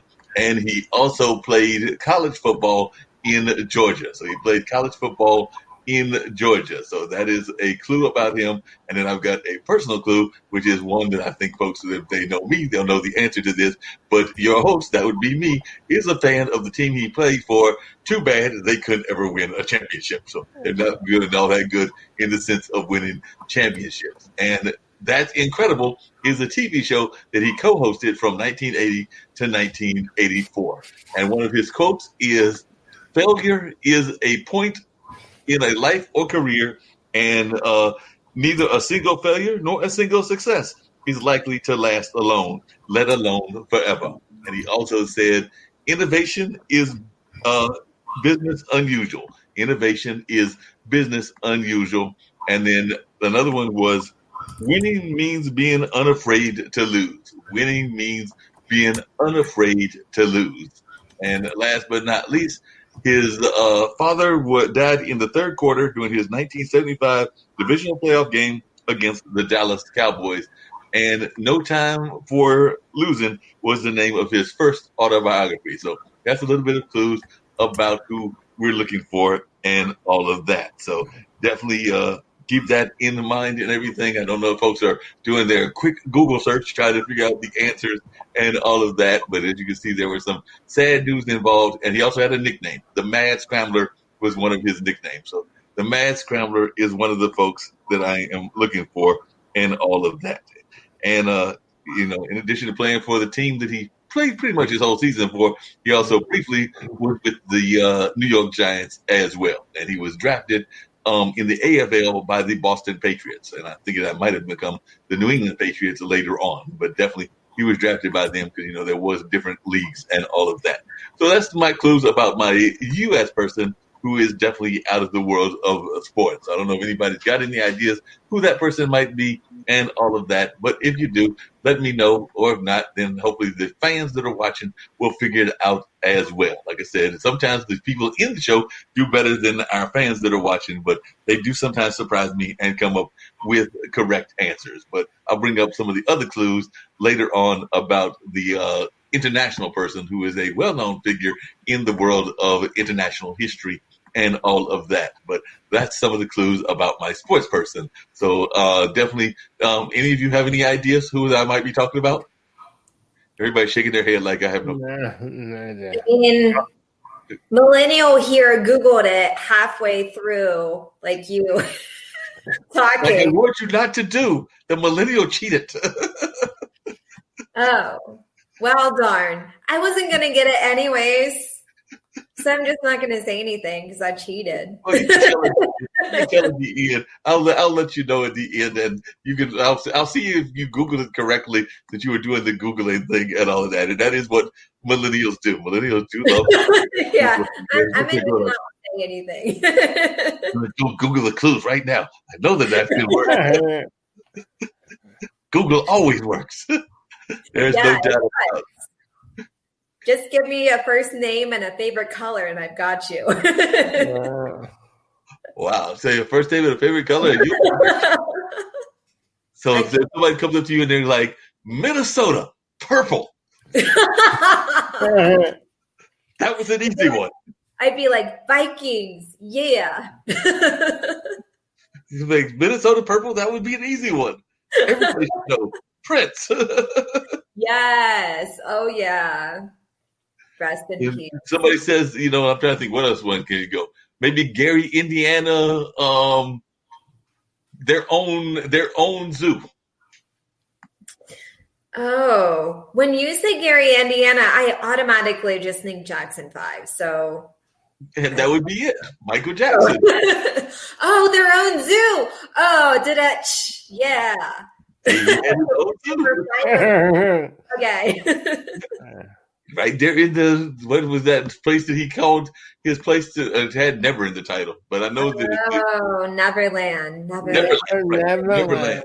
He had all kinds of animals. I'm trying to remember the name of his monkey. Was it Bubbles? It was Bubbles. Bubbles, right. The millennial remembers all of these things. The millennial's like, I remember. Said, I can remember. And Fraser was like, what are they talking about? I am not trying to figure this out. I do not know what's going on with Michael Jackson and Bubbles. Yes. I want to say his kids are probably close to your age now, aren't they? Kara, because I'm thinking the kids are probably got to be close to their late 20s, early 30s by now. Blanket isn't that old. I don't know how old Blanket is. Around. Yeah, Blanket and because there's a couple of kids. There's Blanket and then there, which I found ironic. There's Blanket and there's also Prince. So I'm sitting there going like, wait a minute. So you named your kid after the other person that was doing music at the same time as you were, even though I don't think that's why you named him that. Blanket is 18 years old. Okay, Blanket is 18. Gotcha. He could be my child. Yep. That is true. So Blanket is 18. But I am correct. There are two, right? Aren't there two kids? Yes. Paris. I said Mike. That's right. Paris and then I think there is a. Seems to me there was a Prince in there somewhere. Mm-hmm. Yeah. I think that was the third kid's name. I could be wrong. Wouldn't be the first time. Michael Jackson's kids. I'm going to Google now too. That's the great. Yeah. Everybody will Google. There's a Prince, Michael Jackson, there's a Paris, and then there's Blanket. Okay, so I was right. Michael Jackson. Yeah. Which one did he dangle over a balcony as a baby? Remember that famous photo? It was Blanket. I remember that. He had it under the arm, put right over the balcony. What was your parents' reaction when they saw that? I'm sure your mom was probably sitting there going like, I cannot believe that he's doing that. Well, just like the rest of the world couldn't believe that he was doing that. It's a bit of a dumb thing to do. Yeah. Well, sometimes celebrities don't always do the smartest things in the world. We can name all kinds of crazy things that celebrities have done that you're sitting there going like, what were they thinking about? We were actually talking about that on the round table because we were trying to figure out how much trouble in real life did JFK get into after Marilyn Monroe did that total throaty singing that she did to JFK and everything. So we're thinking, and we said this earlier today, my good friend Zach is thinking that on that particular day, in the White House, JFK was sleeping on the couch. That's what Zach said. He thinks that JFK was sleeping on the couch on that particular day. Kara, you're a lady. What do you think? Do you think JFK was sleeping on the couch on the day that Marilyn Monroe gave that very throaty kind of seductive kind of singing in the White House? So I'm thinking JFK was on the couch that day. What do you think? I mean, I have no opinion, really. Because I feel like every woman handles their own business differently. So I can't really say. Gotcha. Yeah. Every woman has their thing. So, And some women will tolerate more than others, because there are some people that have whatever their cutting edges are, and there are things that they will let slide, and there are the other things that they're not going to let slide. And I think that's everybody in general. I don't think that's every woman. I think that's just every person in general. We all have our things that are the what do they call it? It's not the no quit zone, but there's those factors that you can't get past no matter what. Like some people, it's having way too many drinks. So other people, it's various things that folks will not let go by and whatever. So I think we all have our things in our lives that we cannot tolerate people getting past. And if they go past, then we cut them off. So that's what I think everybody has, is their cutoff points. Well, and I also think, like, you know, if you're so we all do stupid stuff. And if you're in the public eye a little more, you know, it can really mess with you. And I mean, heck, I'm on a webcam, my own webcam, and you ask me questions and I'm like, I don't know, my brain is not working, you know? So imagine just, you know, being under a microscope in any capacity. I'm sure it just messes with you. But that's okay. But Fraser's going to become world famous, and then he'll get to experience all of this. Because Fraser's going to become this world famous podcaster, and then he's going to get to experience all of these cutting edge points. And then, of course, we know that David's going to go and win a couple of Oscars, so he'll have to deal with these when he wins those Oscars, because we know that that's coming for him, those Oscars and all those other awaards. So, Fraser, how are you going to handle fame when you have fame? Because we know fame is coming your way, Fraser. Good question. Well, when it happens, let's see what happens. But there's probably more chance of winning the lottery, maybe, but that's not going to happen either. More chance of winning the lottery. Actually, we're talking to one of my coworkers at one of my jobs, and they actually have a system. I think they've got like 3 numbers that they play all the time, and I don't know that that's going to work either. But they claim that that's going to work. So we'll see whether that works if they keep playing the same number over and over and over again. So, David, what are you going to do when you win that Oscar? Are you going to go have this great big party after you win the Oscar, or are you going to forget all your friends over there in Scotland? So we know the Oscar is coming your way. Well, I think the chance of me winning Oscar by Swinburne. But I would have a monumental party, and if you get any money, that I would just go travel. I would love to travel and make films. That would be my ideal. That would be great if you could do that and everything. That would be totally ideal if you could do that and just travel the world and make films and see all of the great things. You folks, Fraser, you said the lottery, and I know there's a big lottery here in the United States. But it's not a global lottery. Do y'all have the lottery in Scotland?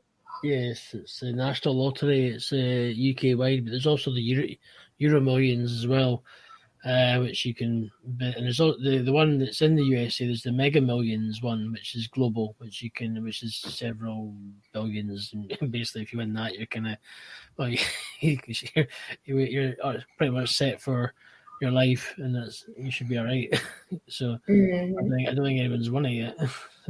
Sounds like it, but I mean, what's the highest amount of the Scottish lottery? So maybe me and Kara need to go over there and try to win that, since we're not having any luck with the United States lottery.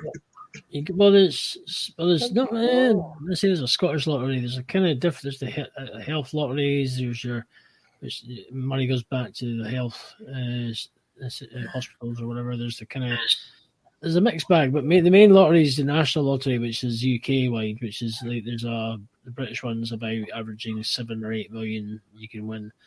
The Euro Millions tends to fluctuate from, it goes up every week. It could be 50 million, it could be 90 million. Most people, actually a couple in Scotland won 169 million on the Euro Millions about 5 or 6 years ago. So.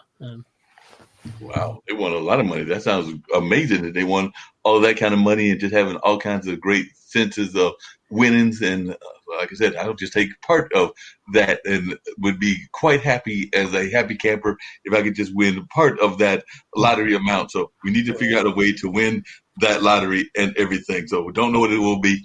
Well, speaking of winning the lottery, one of the things that we've been doing here is, I know I got mine recently. I think it's all pretty much gone. I might check it before getting off the show, but they sent me that stimulus check, but it was like, $500-600, and it's pretty much already gone to bills and stuff like that. So I don't know if Kara got hurt yet, but I know there in Scotland and I think other parts of the world, y'all were getting like food vouchers and like real stimulus, like monthly stimulus and yearly stimulus. So what kind of stimulus plan is going on there in Scotland? Because like I said, I think we need y'all stimulus plan. Well, there's not much of a stimulus at the moment because of the COVID situation, and it's the uncertainty of how long it's going to go on. So there's really not a lot of stimulation going on the economic front at all. Wow. So, Fraser, are y'all getting any sort of like government stimulus? Because I know I've asked it before, but I can't remember. I know other countries like New Zealand and others have been getting some significant amounts, but I'm not sure what it is in Scotland. I've been getting the government grants because I'm self-employed, so basically it's technically free money. But at the start, I've had in total roughly close to probably about $9,000, that's been split over 9. That's a kind of base part of like 9 months. There is another one coming due later on, but that's it, and whatever. But depending on how long this lockdown lasts. That's the big question, but it's covering. I'm losing money. At the start, I was losing about $1,000 a month. It's kind of started to get a bit better. Roller coaster went down again, and it's kind of gone down again. It's just like a famine. It's bizarre. It's like the 7 good years and the 7 bad years. It feels like that at the moment. I feel it, but. Since the full lockdown again in Scotland, it just feels like I've gone back to April last year again when we were in full lockdown. It's just kind of, you're banging your head off a brick wall. You just don't know whether you're going left or right. It's just bonkers, and it's just gone from being mad busy and keeping yourself really running around like a headless chicken to suddenly going right, okay. I've had a feeling lately. I was starting to feel a bit motivated, which is good. But before, I was feeling like a glass half full and just could not get motivated. I said, I know I've got this to do, but I just can't bring myself to do it because it was just driving me nuts. I had to take a day. I think it was New Year's Day or afterwards. I had to just go for a walk and clear my head. I said, this is driving me potty. So. But I'm kind of, it was, but it doesn't help. Also, I noticed the gyms are closed as well, so there's no gym, there's no which is a good thing for helping your mental health and things like that. Because they're now closed, you're kind of like going, nightmare. So it's been a challenge. It's challenging. It's the way it is at the moment. I'm kind of saying, right, okay, I'm going to have to just get on with what I can and do what I can and just take it from there and see what happens. And so it's pretty much it's the joys of this country. We haven't really, in the general, we haven't handled it very well. Like probably some other countries in the world, and some countries handle a lot better in the world, and are in a better position. Hence, their life is more normal than more back to pretty much normal. Unfortunately, we are far from that at the moment. But there is the vaccine, and hopefully.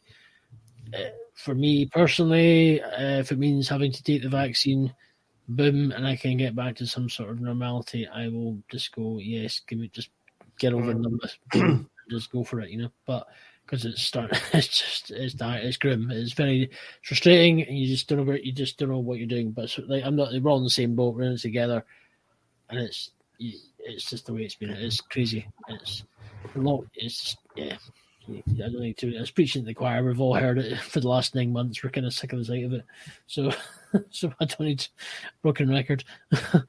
No, that makes a lot of sense. Everything. Kara, did you get yours in terms of the stimulus, or are you still sitting there waiting for your amount to come in? And how are things going in terms of supporting even like the restaurants and stuff there in Ohio? Because I've heard estimates that a lot of them are going to be going under throughout the country.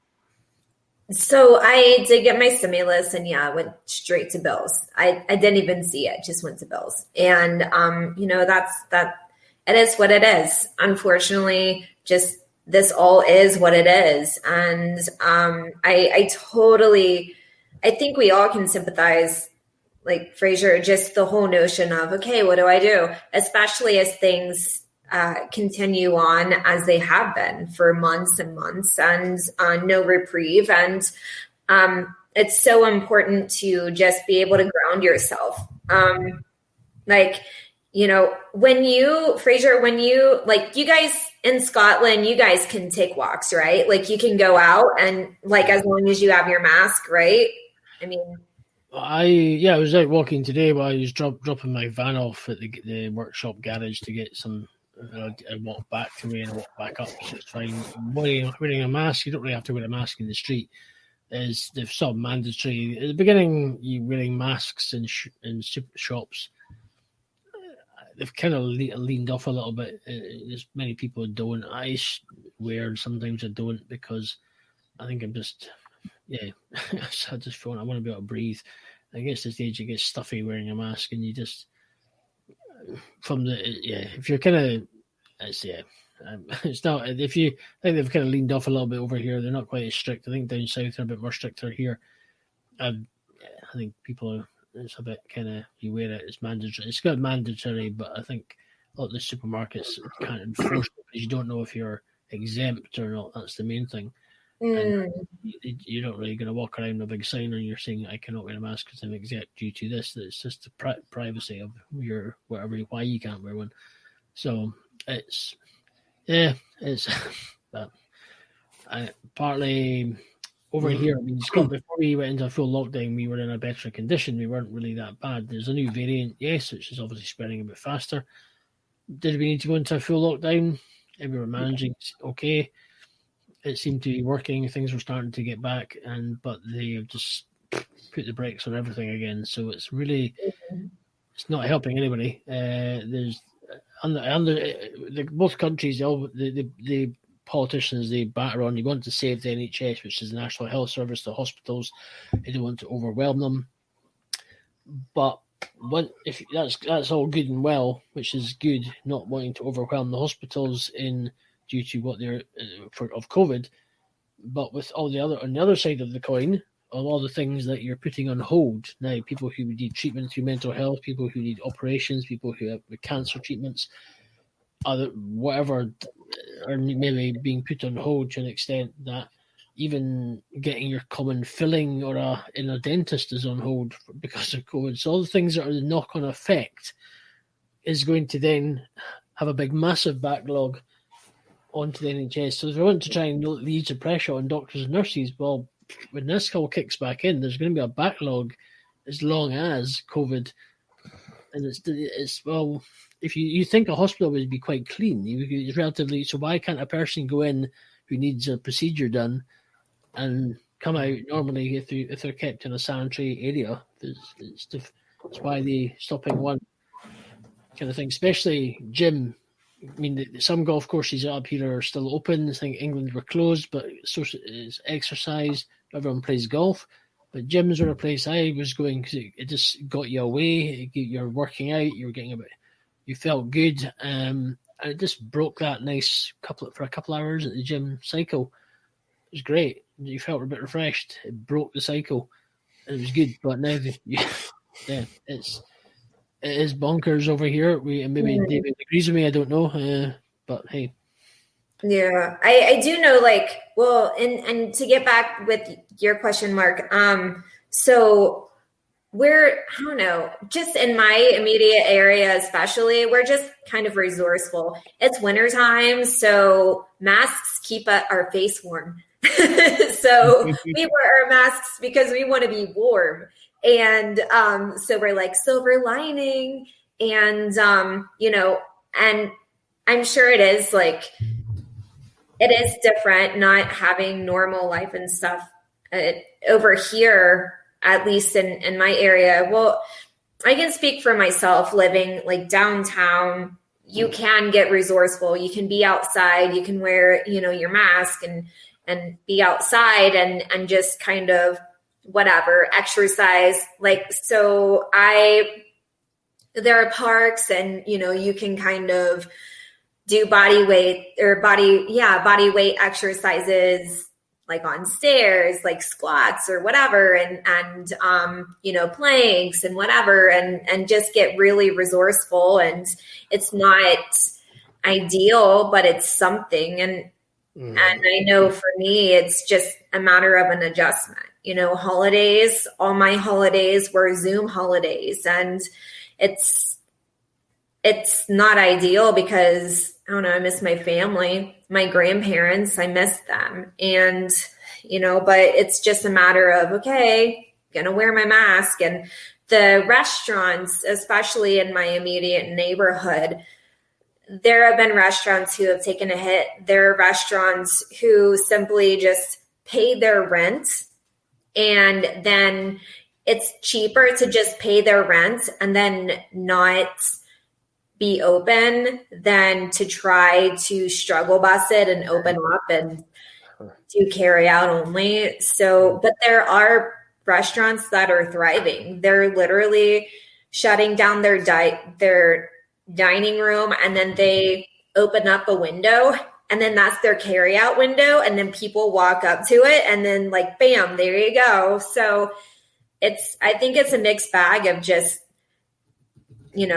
people thriving, people not thriving, things just being stuck, at least here. What about you, Mark? Do you have any like walk up windows of Carolina, like ribs and iced tea?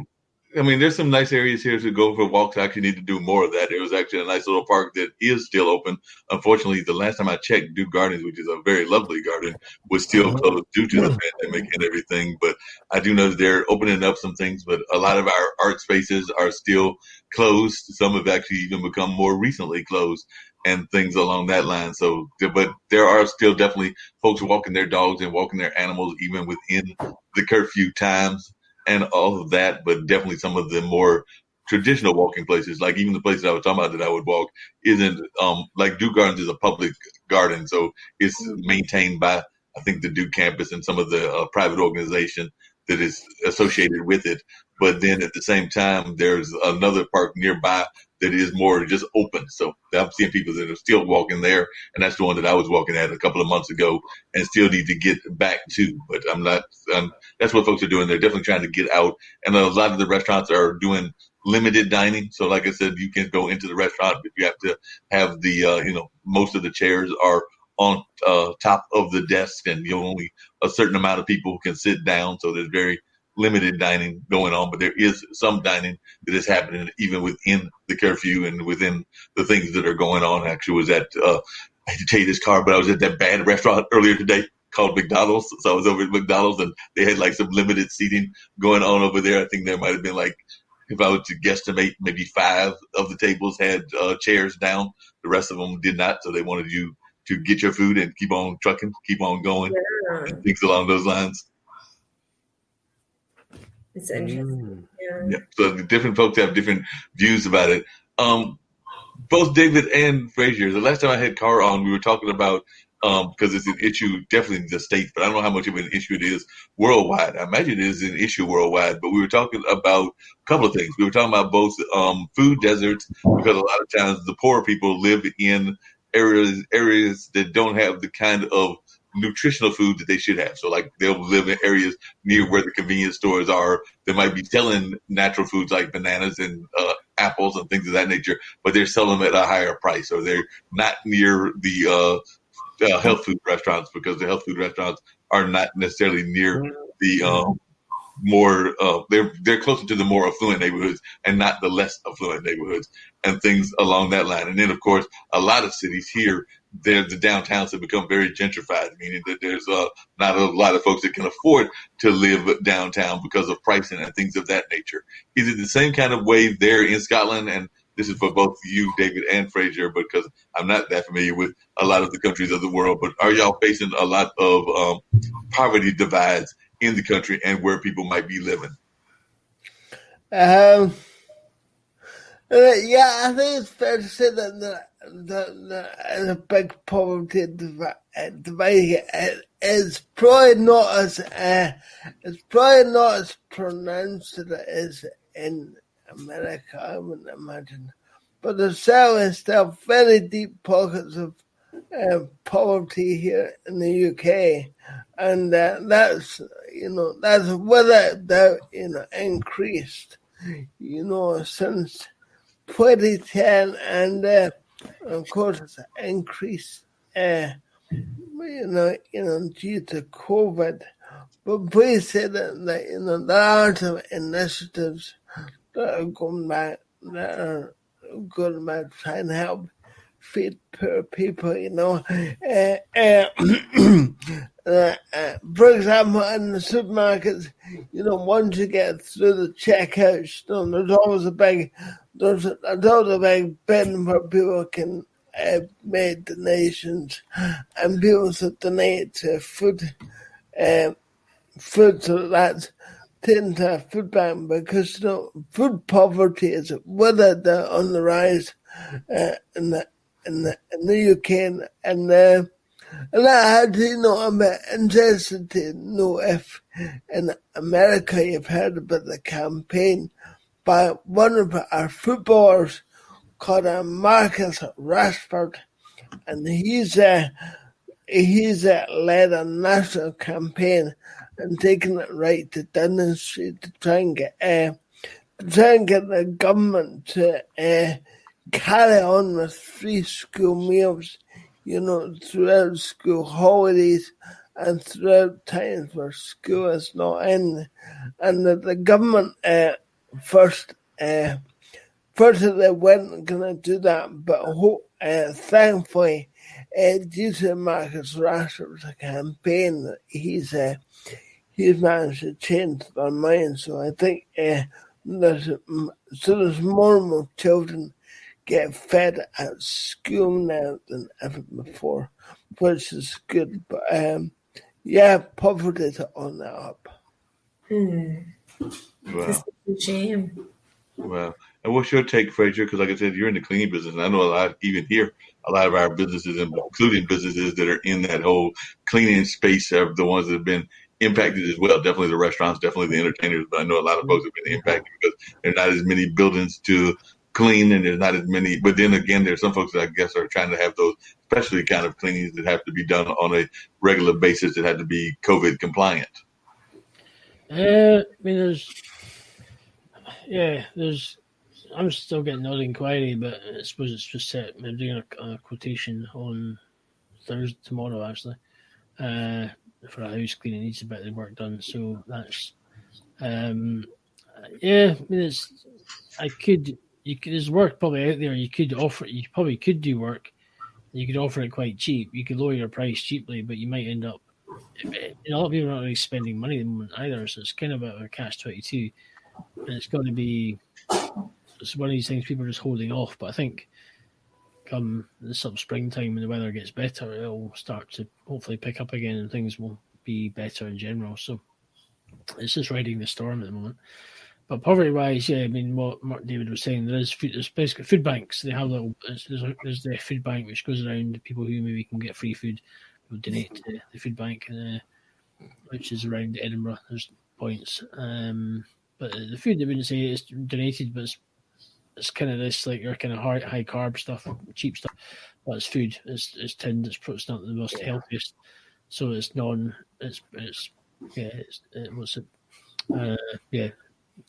foods are not going to go off too quickly, kind of thing. So, but that's what they do here. I've seen. Around my area, there is now. It was been very cold. We're going through a bit of a cold snap, and well, not as probably cold as some parts of America anyway. But you do have in Edinburgh. You've got a high percent of homelessness. There's homeless, but there's also your professional beggars. Now, in the area I am, and maybe somewhere in Morningside, there's certain shops. There are basically these. I think they're Romanians, but they sit outside begging. But they're actually picked. They're involved, obviously, in a trafficking. It's a trafficking, and they get dropped off and they get picked up and they sit. And I'm thinking, if you were genuinely homeless, you would not be sitting out there in this cold, because it's absolutely bitterly cold. And but they're sitting there, they're wrapped up, but they sit there. Some of them move around and swap shops, but they sit outside. And they plead. The signs are like pre-written for them, so some of the spelling is not that great either. But you can tell they're trafficking gangs, and they're basically just forcing these people to beg, and they take the money and they get picked up and they go to wherever they go to. So there's a big highlight in that, especially during a pandemic, and it's not the same people. They sit there all the time, and you can tell when you walk past them. So, and it's just a bit. It's crazy how it's going on. So, but there's nothing they can do. They just got to be highlighted. So, you're right about that, and I know that we're even seeing that here in this area, because I know that there are folks that definitely are out asking for money. Even here in Durham, and I'm sure they're over there in Ohio as well. Sometimes I can understand where they're coming from, but a lot of us aren't necessarily carrying dollar bills anymore. So, and unfortunately, that's what a lot of times they want. So, I mean, even when they ask for the money, you're not lying when you tell them that you don't have it, because most people I know, and I think you probably say the same, Kara, because you're definitely in that millennial time frame and set and everything. Most of the people in that 40 and under crowd, most of their cash is done strictly by credit cards and not so much carrying cash around. But I'm sure that there are homeless there that are always asking for money, even in Cincinnati. So how is the homeless situation going in Cincinnati from what you've seen in the downtown area? You're seeing a number of folks that are asking for change and asking for money? Yeah, I think it's everywhere, especially in many settings, especially city settings, downtown city settings. And you're going to see that. And it's tough because, for me, because it is like it's a big, small town or a small, big town, whatever you want to consider it. It's small. It's not New York. So, like I know people who are just frequent, or, I know people around, especially certain streets or whatever. And my heart goes out to those people because I know them and I know that they're struggling, and, it makes me want to be involved in, organizations that help the homelessness issue and just helping people in general. And there are people who are homeless who want to be homeless. They don't want to be tied down to anything or anyone. And, that's their right as a human being. And it's also like, how do you help homelessness in a way that serves people in general? And I definitely carry my debit card around. I don't carry money, especially in a pandemic world where physical money means nothing. So it's a balance. And that's kind of my thoughts on it, really. And you do have to be careful or weary of, I guess for me, because I know the people who, I see them on corners or streets, and I'm like, hey, what food can I get you today? Or I'm going into the grocery store. What would you like? And even if it's like a bag of chips, it's something. Or if I have an extra set of gloves in my pocket or whatever, like, hey, do you have small hands? I do. Like, here's gloves, So like I try to do that. It's tough. It really is. I think, any one of us could possibly, if we don't have a support system, any one of us could be in that position. Yeah. There are instances where, can you tell if they are just saying they're homeless, which does happen. Fraser, you were saying, that it happens, especially like the gypsies. It happens here too, and that's sad. It's frustrating, but trying to help people in a constructive way, that's important to kind of dissect and figure out. And Yep, definitely agree with y'all on that and everything. Definitely got to find ways to help those that can get the help. And sometimes folks are not necessarily trying to get the help for the right things. So there are some people that are trying to get that money for the wrong things, whether that's drugs, whether that's abuse of alcohol, or a number of other things along those lines. One of the things Fraser and Dave that we were talking about earlier before you jumped on with Kara was just activism in general. So I know that I did some activism work when I was a kid, and I know that definitely Kara had mentioned that she did some as well. So did you do activism work when you were a kid? And if so, what kind of activism work were you involved in, whether it was Amnesty International or any of the other activist groups out there, or even are you currently involved in anything that you would consider activist type work? Go ahead, David. Well, I think this generation has become very complacent, because I think activism is getting less and less and less.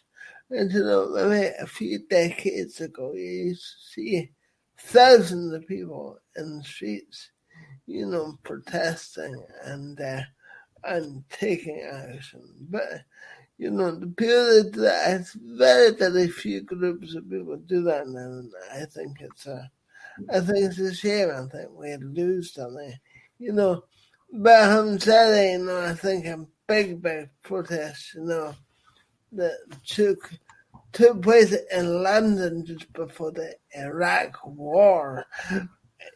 Over 1 million people turned out in London to say, "Don't do this in our name," and it has no effect or no difference whatsoever. And so I think people protest a lot less than they used to.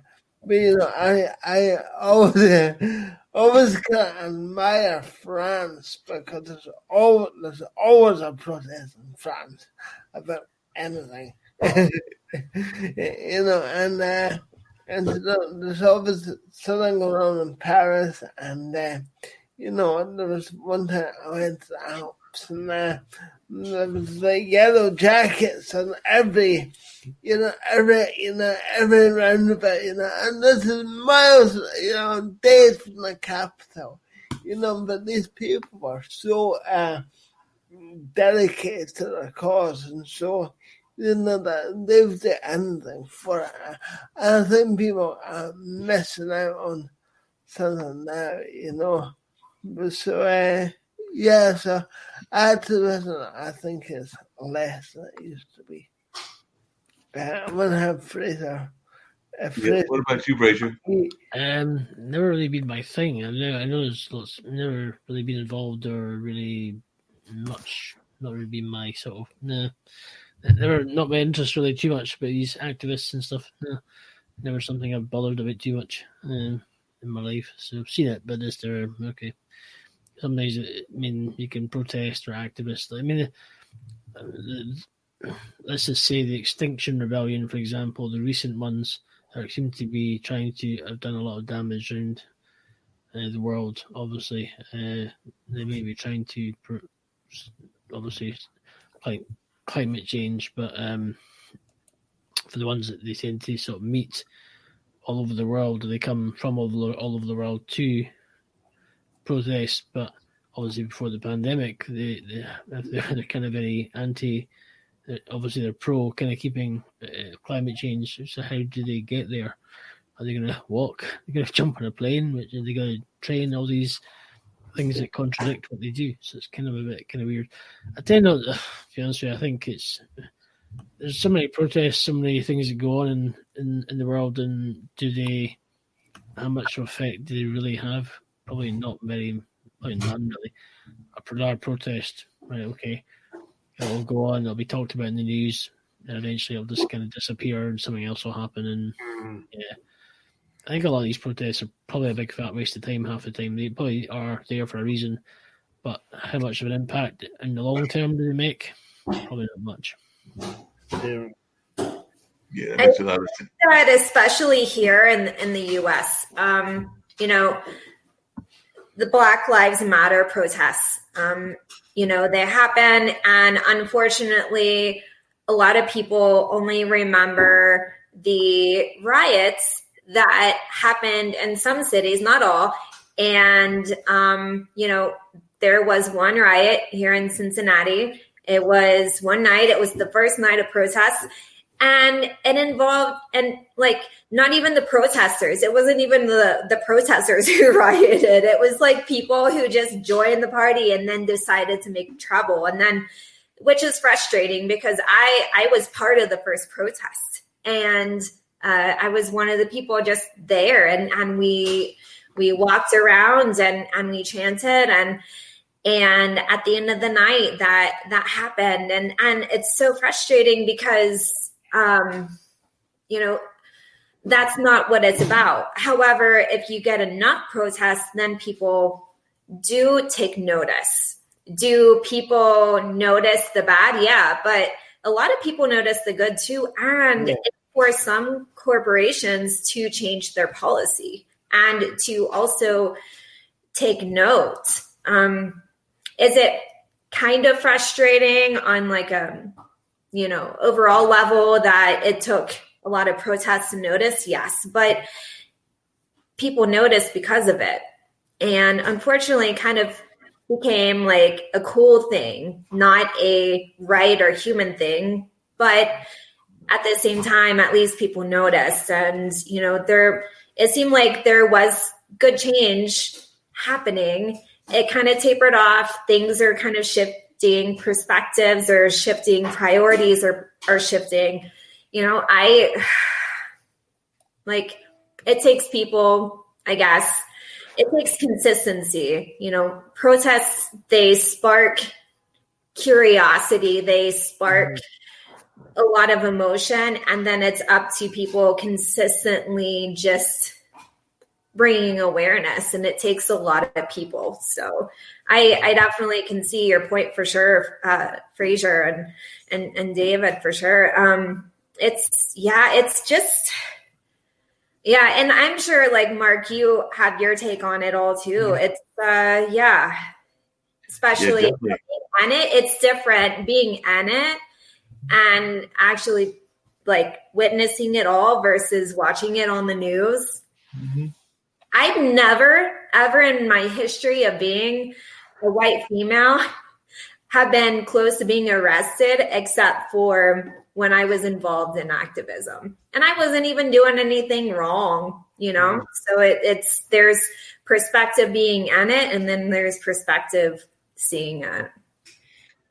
What kind of reaction do you think you got being involved in it from, say, the white female perspective and everything? Because like I said, I know sometimes folks see folks of different cultures and are glad to see people that are allies. And other times there are folks that might be suspicious of folks' involvement. So what kind of reaction did you get as one that was involved in the protest, and also it sounds like involved even in some of the planning of the protest? So what kind of reaction did you get, Kara?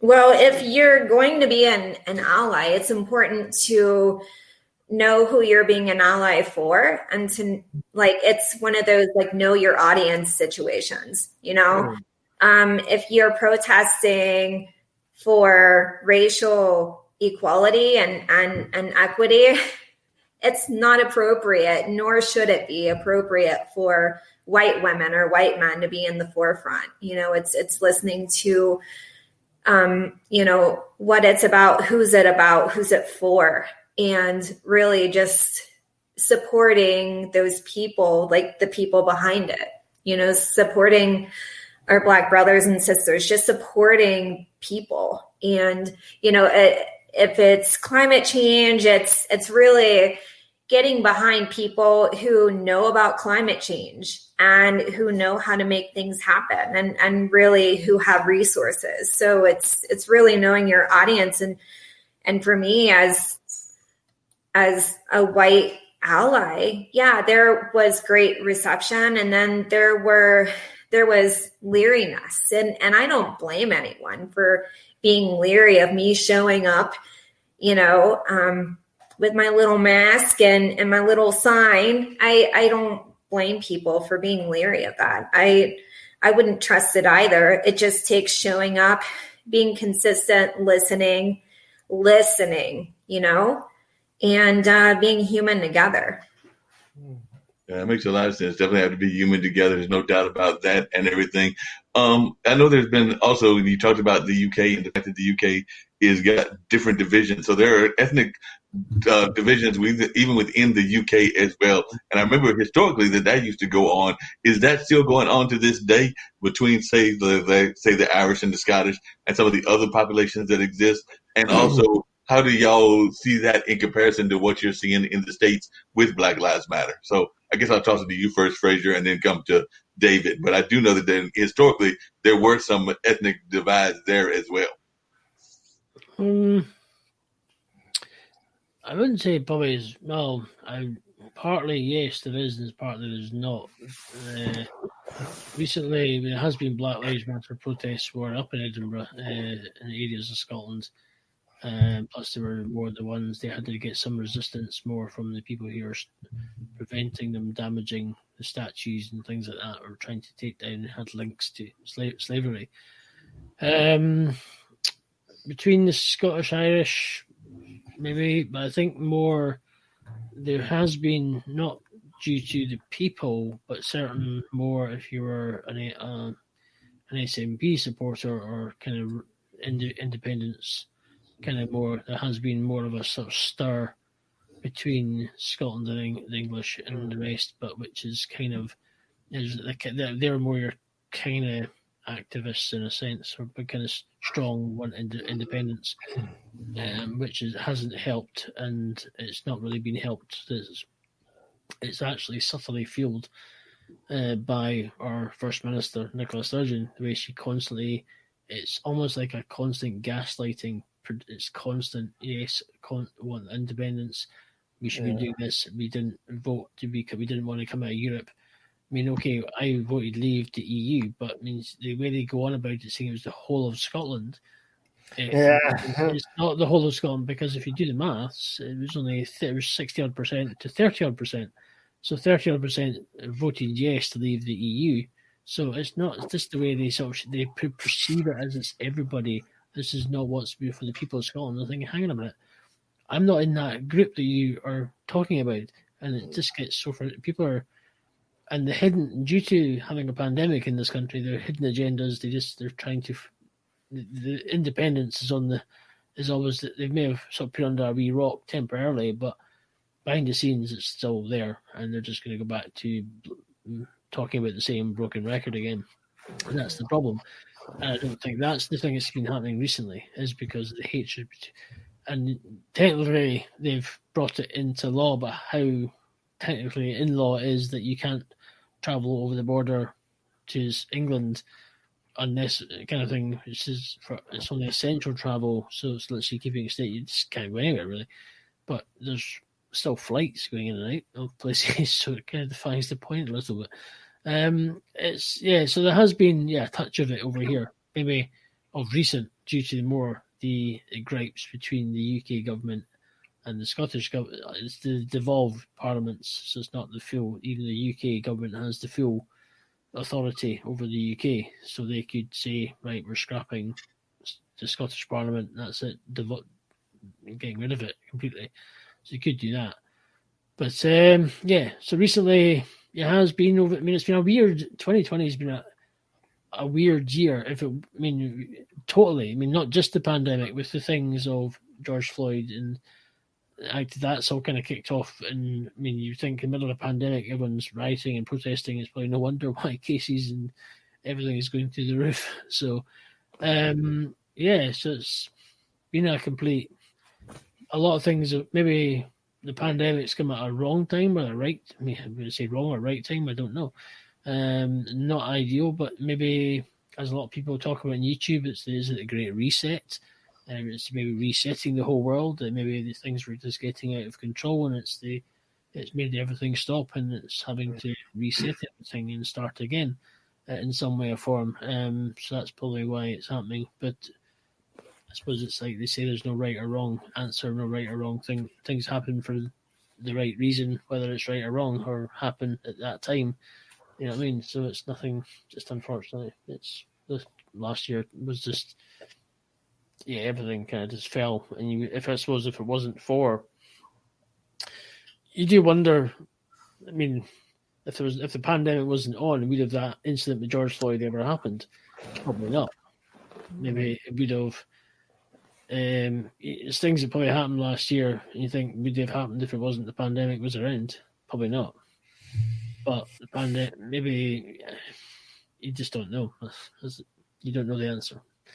It's very, I mean, it's if buts, maybes. Maybe yes, it might have happened. Maybe you just don't know. So. Yeah. You actually brought up an interesting point, and I'm going to hear from everybody's thoughts on this. And I'm actually hoping that my friend Leonardo, who just sent me a note, that he's going to hopefully pop in and join us for at least a few minutes and everything. But that being said, 2020 was definitely a rough year, whether it was around the lines of racial inequality or the pandemic or a number of other things that were impacting us around the world and all of that. So I guess I'll start with the millennial first and hear what are your feelings for 2021 and what are your hopes for 2021? We've definitely had a rough 2020 and we're only 6 days into 2021. So what are your hopes for this new year and what are your ways you feel the year will develop? Well, so towards the end of December, so last month, there was something called a Great Conjunction, and in terms of astronomy, it's Jupiter and Saturn and coming together, and it was like this beautiful eclipse, and it was all pretty and all of that, right? And so astrologers said that was more of a so those planets have been ruled by Earth signs for like hundreds of years, and that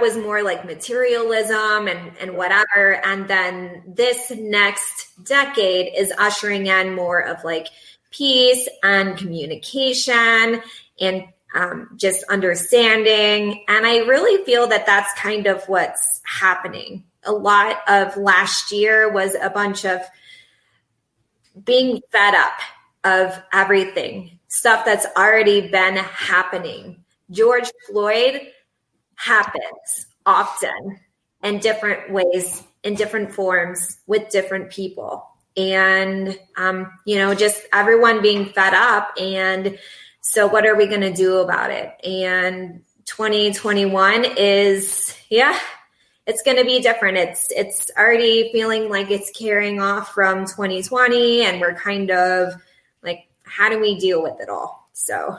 Yeah, that makes sense. What about you, David? You said you had some thoughts that you wanted to share, and I'd love to hear your thoughts on 2021 too. But you said you had some other things that you'd like to share as well. I suppose I wanted to carry on from what Fraser was saying, because I think your previous questions, the kind of cultural like divides are taking place all over the world, and they're getting deeper and deeper here in Scotland, particularly between the Scots and the English, which is so sad, such an awful thing to be happening.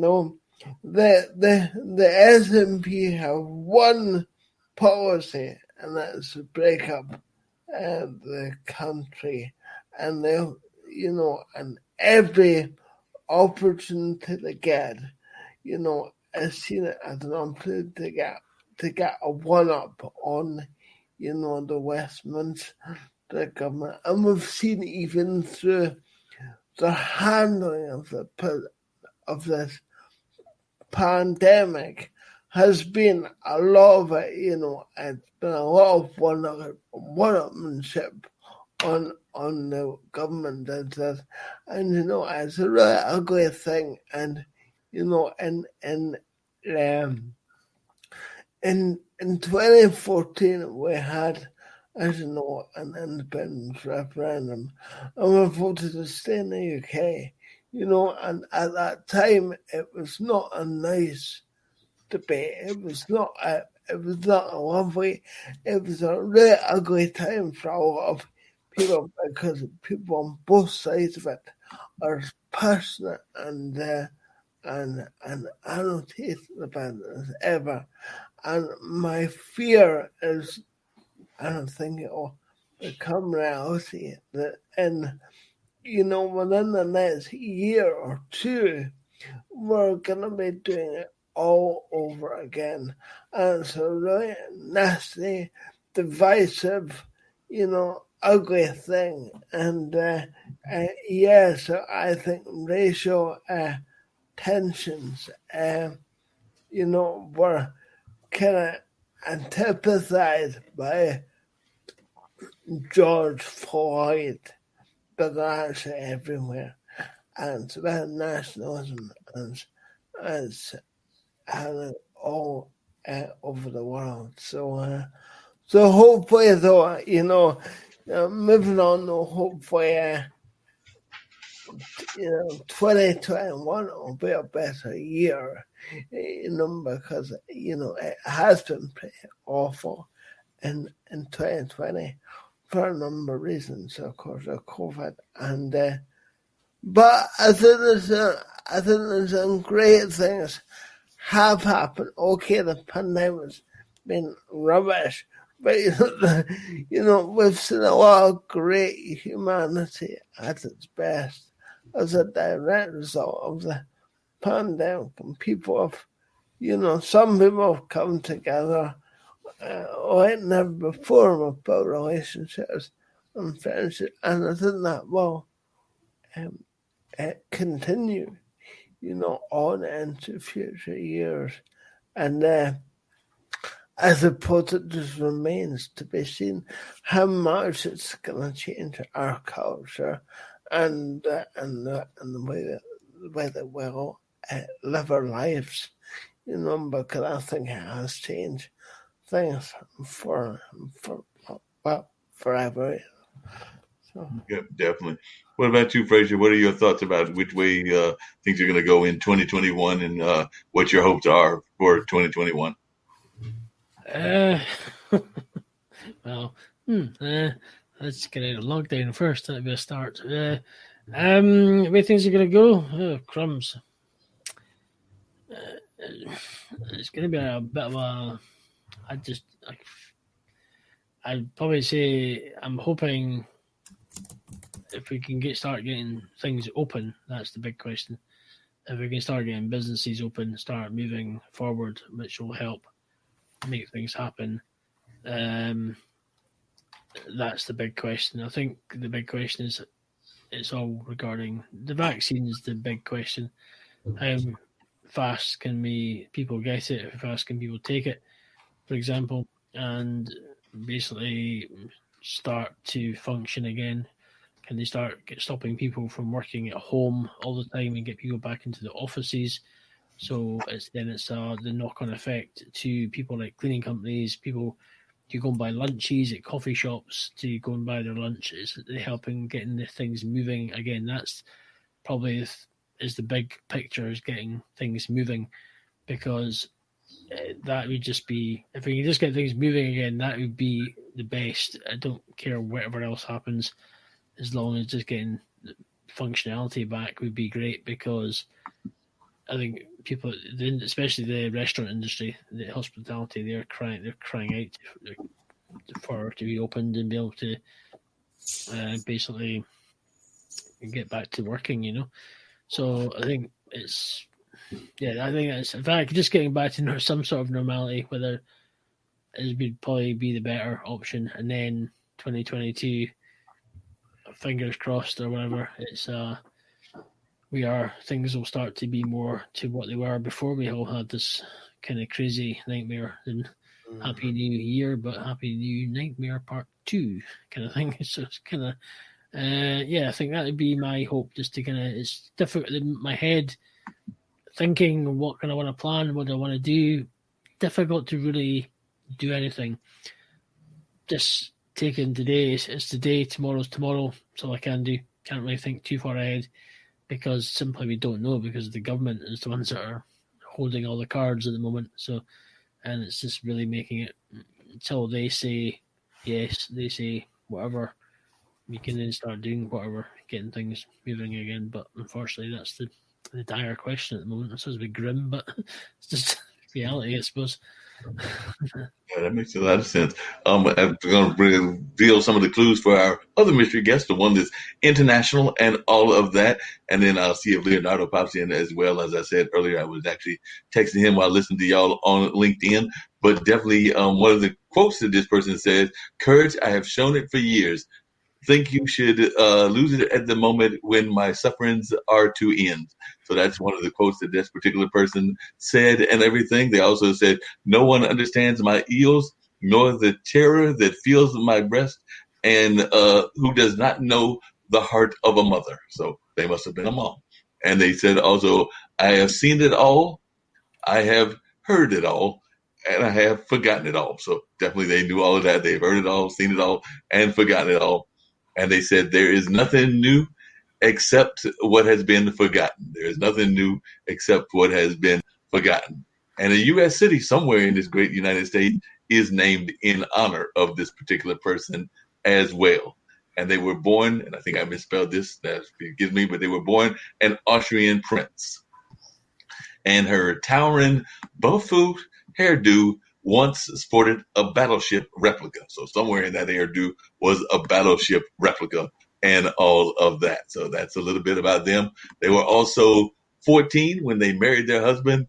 In addition to their natural kids, they also adopted several kids as well. So, and when folks attempted to rescue this particular person, they said they could not have any pleasure in the world if they abandoned their children. And they were also buried in an unmarked grave, but they didn't stay there, meaning they actually got into a grave that holds their name and all of that. There was an expression about them that apparently they did not say, even though that's an expression that a lot of folks are known for, thinking that they said and all of that. And they had a peasant farmyard built at Versailles and all of that. And, you know, a lot of people say that the spending was the cause of a certain thing that they were involved in, but they say that that is actually not the case. And last but not least, they wanted to ride horses, but rode donkeys instead. So they were known for wanting to ride horses, but rode donkeys instead. So that's definitely some of the thoughts about this particular person that is an international figure and all of that. So, definitely y'all can think about it and tell me anything that you've got in mind as to who that person might be and all of that. So we're going to try to find out what's going on in that regards and all of that. So definitely any ideas among my panelists as to who that person might be or who that world famous person might be that apparently wanted to ride horses, but instead wound up riding donkeys. And no, you cannot have cheated and looked up on Google, Kara, because I know that that's what millennials do and everything. So definitely any ideas what folks think this particular person might be and who this particular international figure would be. Because I always try to have one international figure and one figure from the United States. So any idea as to who this person might be among my folks that are here on the show with me and all of that? I mean, I already did. So, however, as I was just listening and reading the clues, it all makes sense. So I'm just disqualifying myself again. I couldn't help it. No problem. I wouldn't have a clue, to be honest with you. So, I'm quite clueless as well. What did you say, David? I feel a bit clueless as well. I just have no idea. No idea? Well, we'll reveal the answers, except for Kara was like, she said she was being checking out Google and all of that, but I might ask her in a few minutes to reveal the answers and everything. Still trying to see, apparently Leonardo's having some problems. I'm going to find out if we can get him in to talk about this masterclass that he is teaching and all of that. So I'm going to actually ask the question I was going to ask all of y'all and everything. Leonardo is actually a gentleman that runs a restaurant here, and a Zimbabwean restaurant, with his wife and everything. So I've actually had him on a couple of platforms here, and he actually had the pleasure of actually being invited by our current president well, not the current one, but the president coming into office, Mr. Biden, to one of the debates and all of that. So he was actually at the debates. I think it might have even been, I'm not sure, it might have been the one in Kentucky, if I'm remembering correctly, but it was definitely one of the debates and all of that. But he was a guest of honor at that debate, and there's even possibility that he may be working on the administration in a business consulting kind of capacity, but he's doing some business master classes. So one of the things that I had when I had him on my audio podcast was there was a number of people on that show, and I asked them that if they were teaching a master class about either business or about life, what kind of lessons would they give in the master class? So, and yes, in this case, even though you're fairly young, Kara, you still have had experiences in the world. So if you were to teach a master class, it could be about nutrition. It could be about whatever you feel that master class would be about. If you were to teach a master class, what would the master class be on, and what kind of what advice would you give within the master class? Oh, yeah, definitely. Because I've thought about, and in the future, what kind of webinars would I like to develop, stuff like that. And to be honest, I would do something regarding intuition, how to find it, how to tap into it, and really just trusting your gut. So, of course, intuitive gut health coach over here, I'm all about it. It's more than just nutrition or just whatever. It's really finding your purpose and really, tugging into what moves you, what strikes you, what strikes a chord, what serves you. And so many people, we just don't do it. We have these defense mechanisms that allow us to just survive. So how do we thrive? I would totally do something about that. Sounds great. What about you, Fraser? If you were to teach a master class, and it could be on anything, it could be about radio, it can be about podcasts, it can be about the cleaning business. But if you were to offer some sort of master class, what kind of master class would it be, and how would you go about structuring a master class, and what would be the primary point of the master class?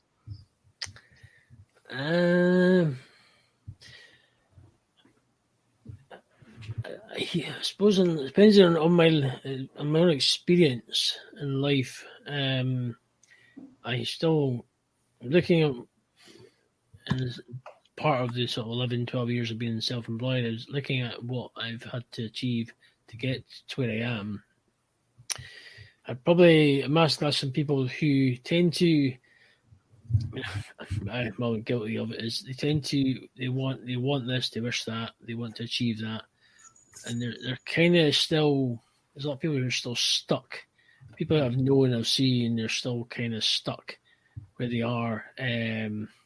Basically, where 10 years ago, they haven't moved forward. They haven't, especially with the connection of the church. I have a lot of people I've seen who I'm like, occasionally I've seen a shadow of your former self. You have not gone anywhere. You haven't even done anything in your life. You're just kind of stuck. And I'm thinking, what's kind of, and I think there's a lot of people, even a lot of people who struggle from mental illness, and they're letting what they're going through in their life control them, not they're controlling it.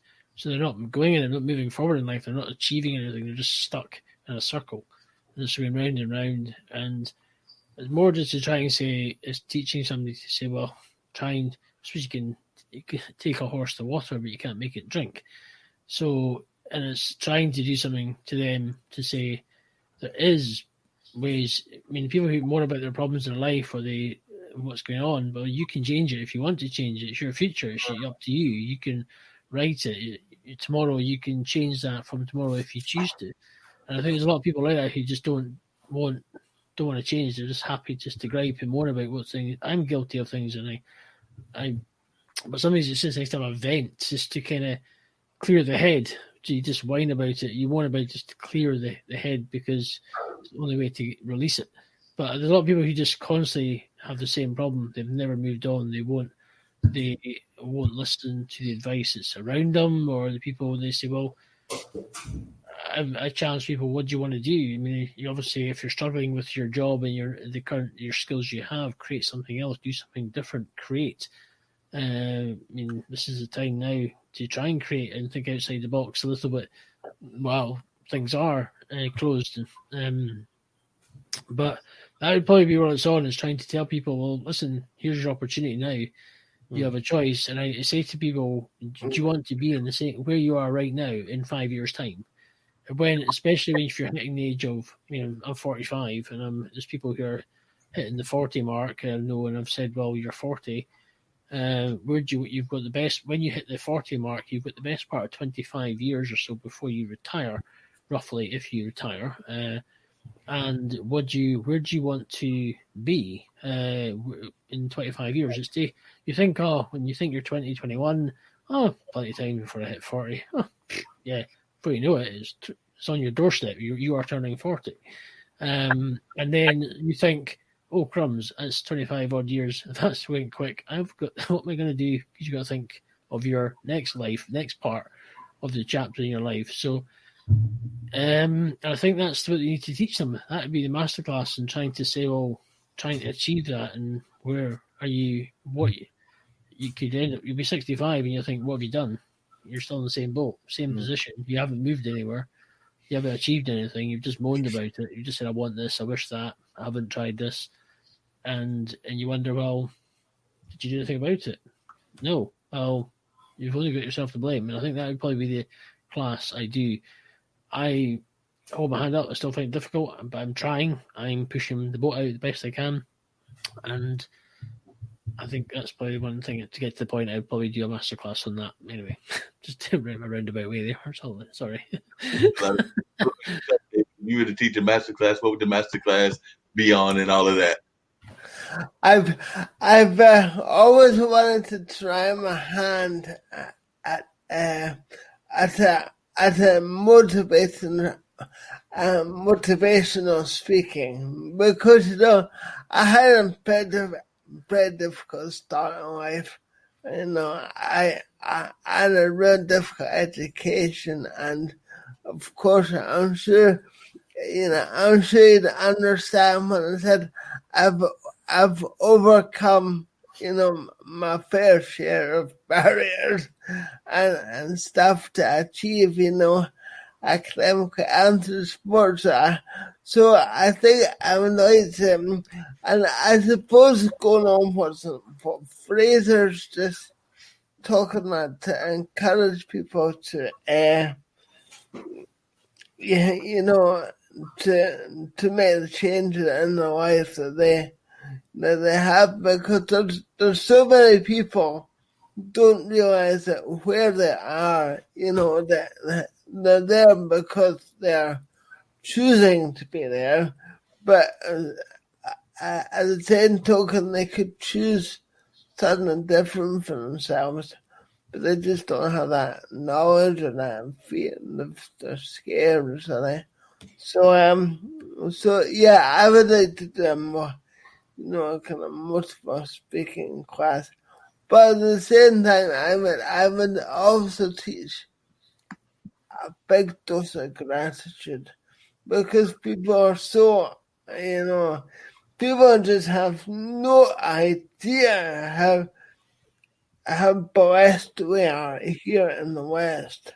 And we are so privileged and so lucky, and so, and people are so ungrateful for what they've got. And it's just, so I think I would teach a lot of gratitude.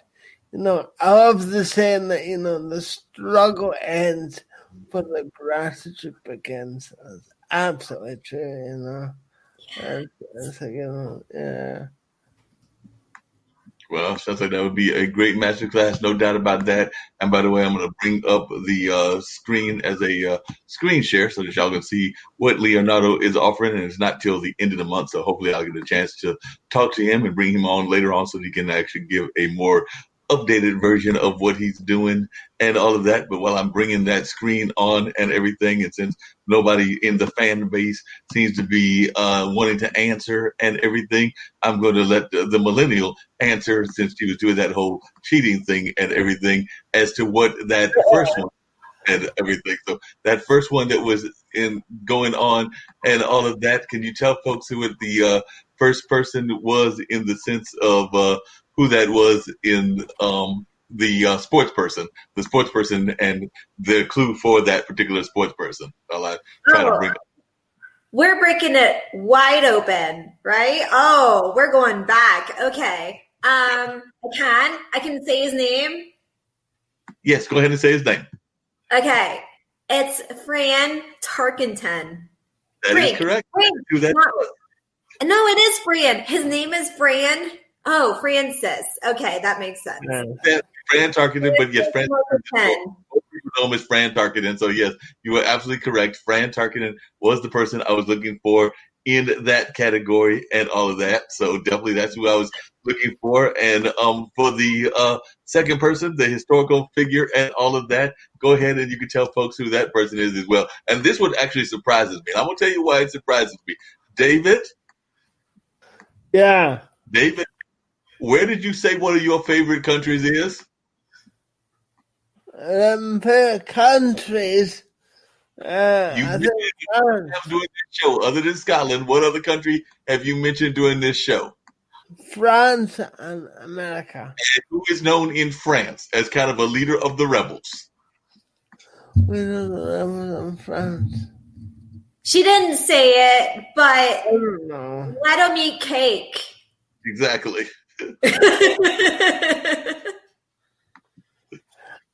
Pass. I don't know. Just don't know. Well, the reason I was surprised because I knew how much you love France and everything. That would be the legendary. Go ahead and say it, Kara. Who would that be? The legendary who? Marie Antoinette. Oh, right. Yeah, she had that do. Yeah. See it on the spaceship. That is it. That is absolutely correct. Marie Antoinette is the person that I was looking for. And by the way, this is the workshop that he is doing. And like I said, I am hoping to get him on later on and everything. But those of you that are watching, that is the thing that Leonardo is doing on January 23rd. And it is of course, like everything in the world, it's a Zoom virtual class. And it'll be at 10 a.m. Eastern Standard Time. And you can go to Leonardo's website, which is leonardowilliams.com, in order to register. And he is a serial entrepreneur, and he's going to have a masterclass that will talk about ways that folks can strengthen them and their business from within. So they'll gain one-on-one access from various industry-specific experts to guide them from the build-up to the build-out of managing a small business. So that is when it is going on. And definitely, I know that you will be glad to know this, as I know that you are a business owner, Fraser.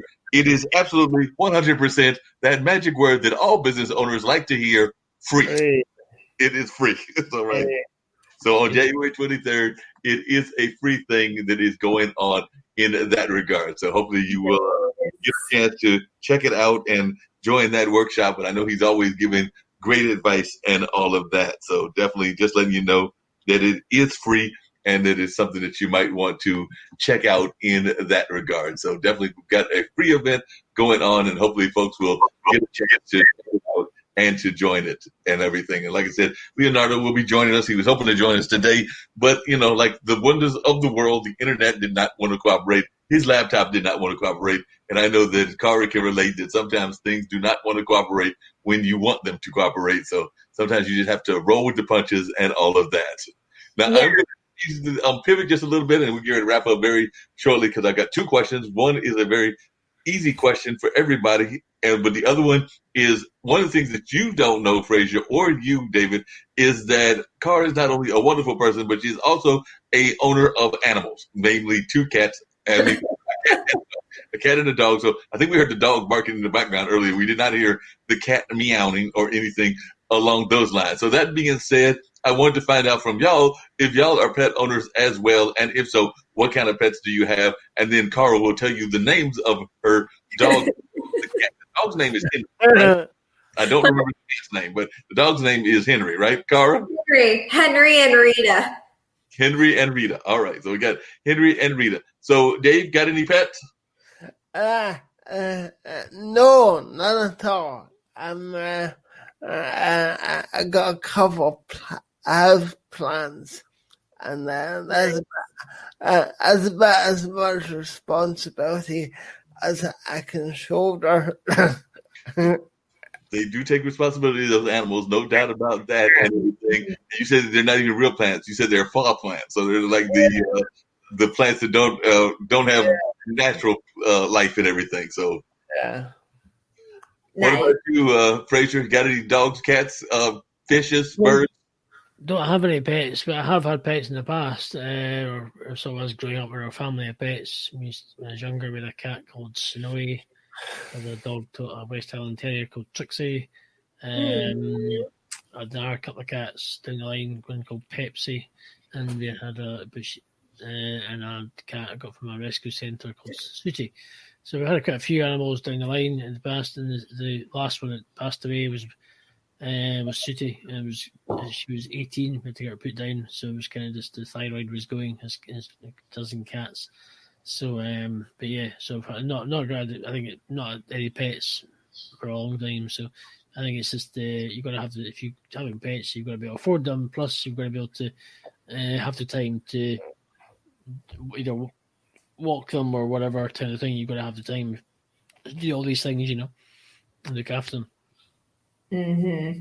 So No, not about that. Oh, by the way, I meant to tell you something else. When I first met David on the show with Brian Showman and Tim Sohn and everything, I actually told him about you, Fraser, and everything, because one of the things that Brian was doing was he was booking David on all kinds of platforms. So he's got David on my platform. He's got David on a couple of other shows that he is scheduled to be on in the very near future. I told David about your network and the fact that you were in Scotland. So we're expecting you to put him on your network as well, because part of our job is to get David as many gigs as possible, including some in Scotland. So hopefully you can get him on your show, especially since he's just around the corner from you. Yeah. What was it you do? Sorry, just quickly ask. What was it you do, David? I make films and do social media. Could be. Are you busy at the moment, or not so busy, or? Well, busy sometimes. Yeah, if the weather's good, I got a lot of filming to do. But that's one of the things that Fraser said he wants somebody to help him with his own social media. Am I correct, Fraser? We could actually help each other in some way, which might help. But yeah. Because obviously things are things are as they are. But yeah, we could chat tomorrow or next couple of days, on Facebook, or we can have a.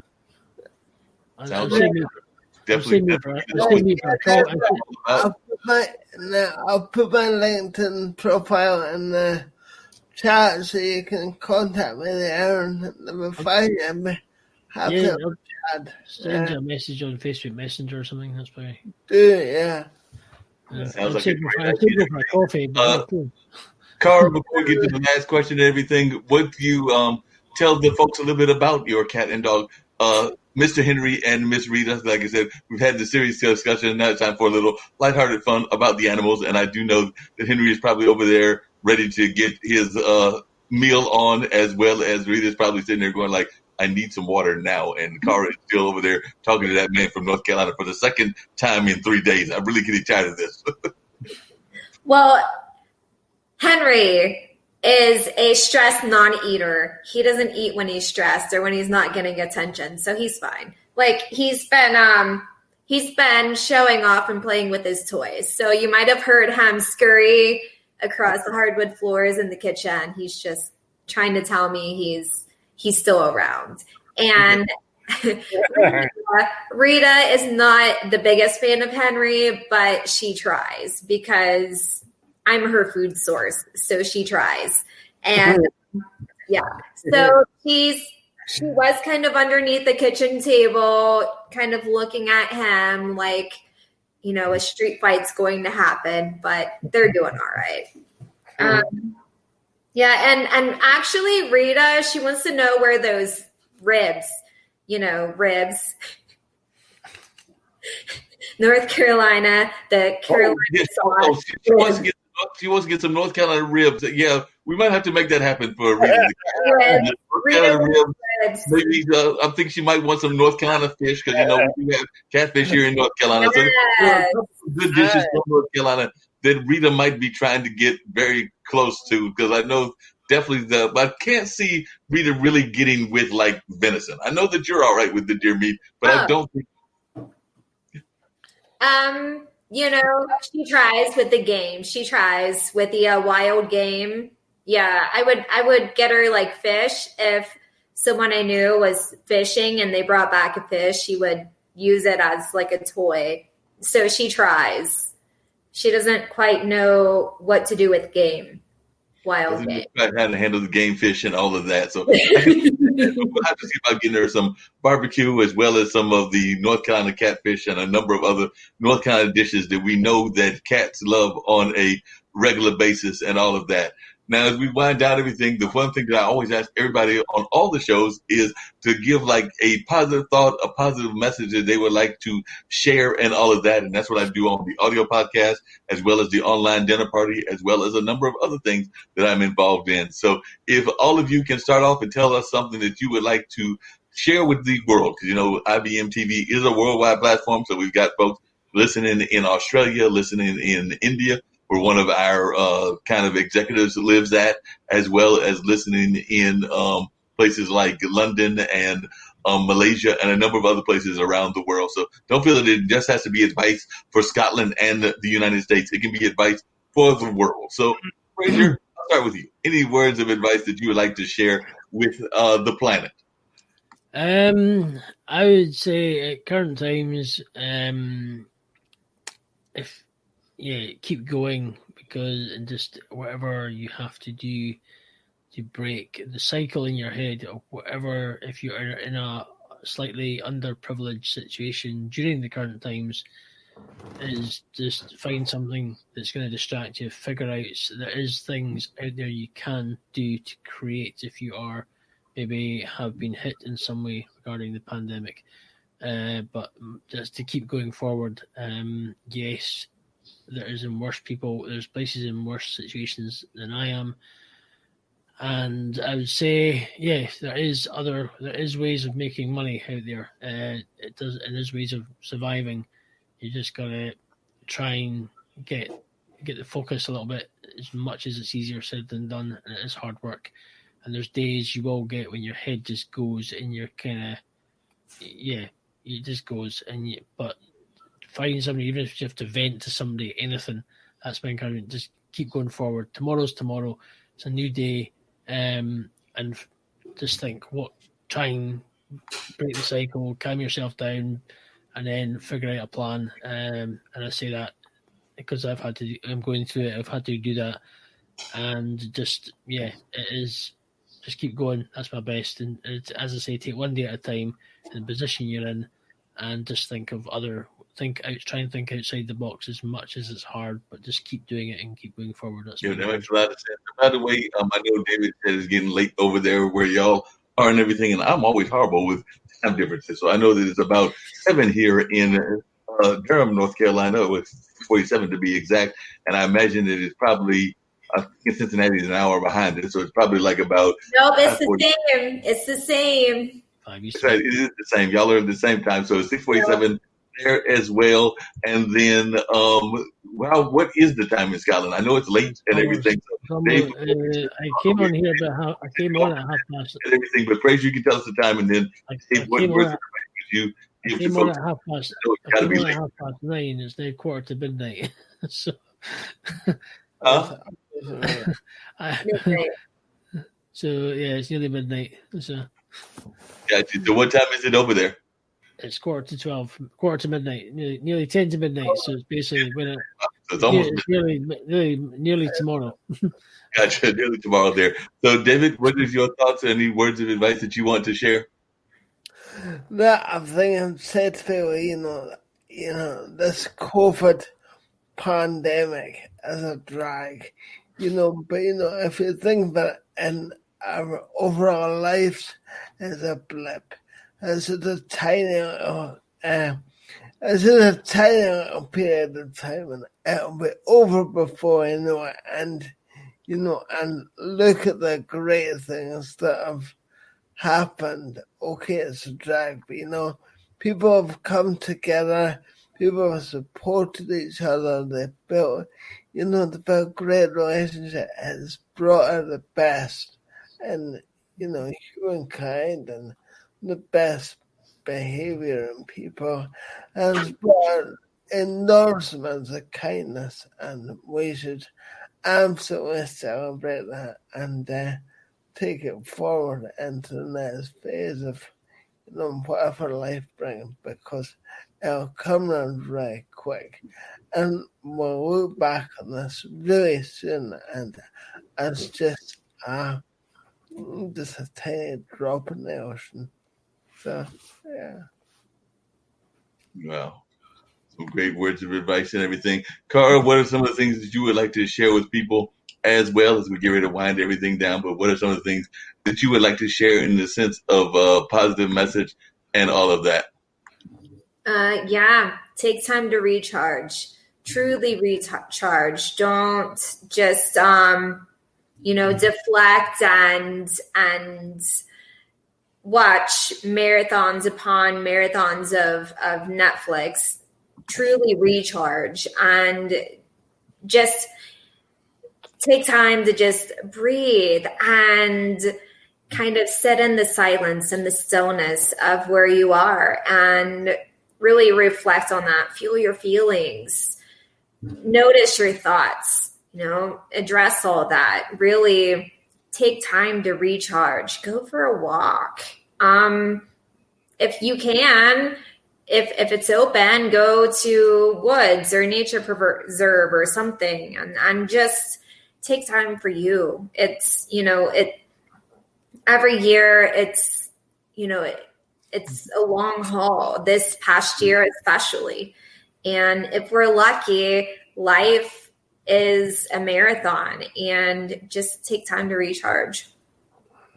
Recharging is very important. I definitely couldn't agree with y'all more than that. You definitely have to get that recharge going and all of that. So I know that I've got just a matter of a few more minutes to go, but I'm going to let David and Fraser just go and get their sleep and everything. So glad to have both of you on and everything. It was an amazing conversation with both of my Scottish mates, as they say, and everything. So I'm going to let y'all get some sleep. But I know Fraser has been on before, and hopefully he'll come back on again, because I'm always glad to have him on whenever I can grab him and all of that. So definitely you're part of the team, and know that you're always welcome to pop in whenever I can grab you and when you're not busy. And of course, we love sharing what you've got going on with the podcast and the radio and all of that. So on that note, I'm going to let you get off and get your sleep, but I'm going to let y'all have a great night, and hopefully I'll see you back in the near future, Fraser, back here on the Online Dinner Party or one of the other shows. And the same thing goes with you as well, David. I know that definitely some great conversations. You're a new friend that I met through Brian and Tim, but I've enjoyed the conversation, enjoyed hearing about your films, hearing about your cycling, hearing about your thoughts on a number of things around the world. But I know you're getting a little sleepy as well, so I'm going to let you pop on off as well. But I do know thank you very much. Thank you. And I look forward to having you back on in the near future to share more of your stories and more of your tales. So in the meantime, go over and get a good night's sleep, because I know I'm about to go find me some food. I think that might be more as well. So we'll let you off and thank So definitely that was some great conversation and all of that. Kara, for the second time in a row, you were a great person to help me out on the show. You're always welcome. So I might send you links every once in a while. And anytime you feel like popping in and playing along on the Online Dinner Party, anytime that you're not busy, you're always welcome to pop in and join on our fun conversations and all of that. So definitely, good. So I'll definitely probably have you pop in every once in a while, and I'm still trying to get them to see about getting you that whole show around nutrition and a number of other things. So I'm talking to them.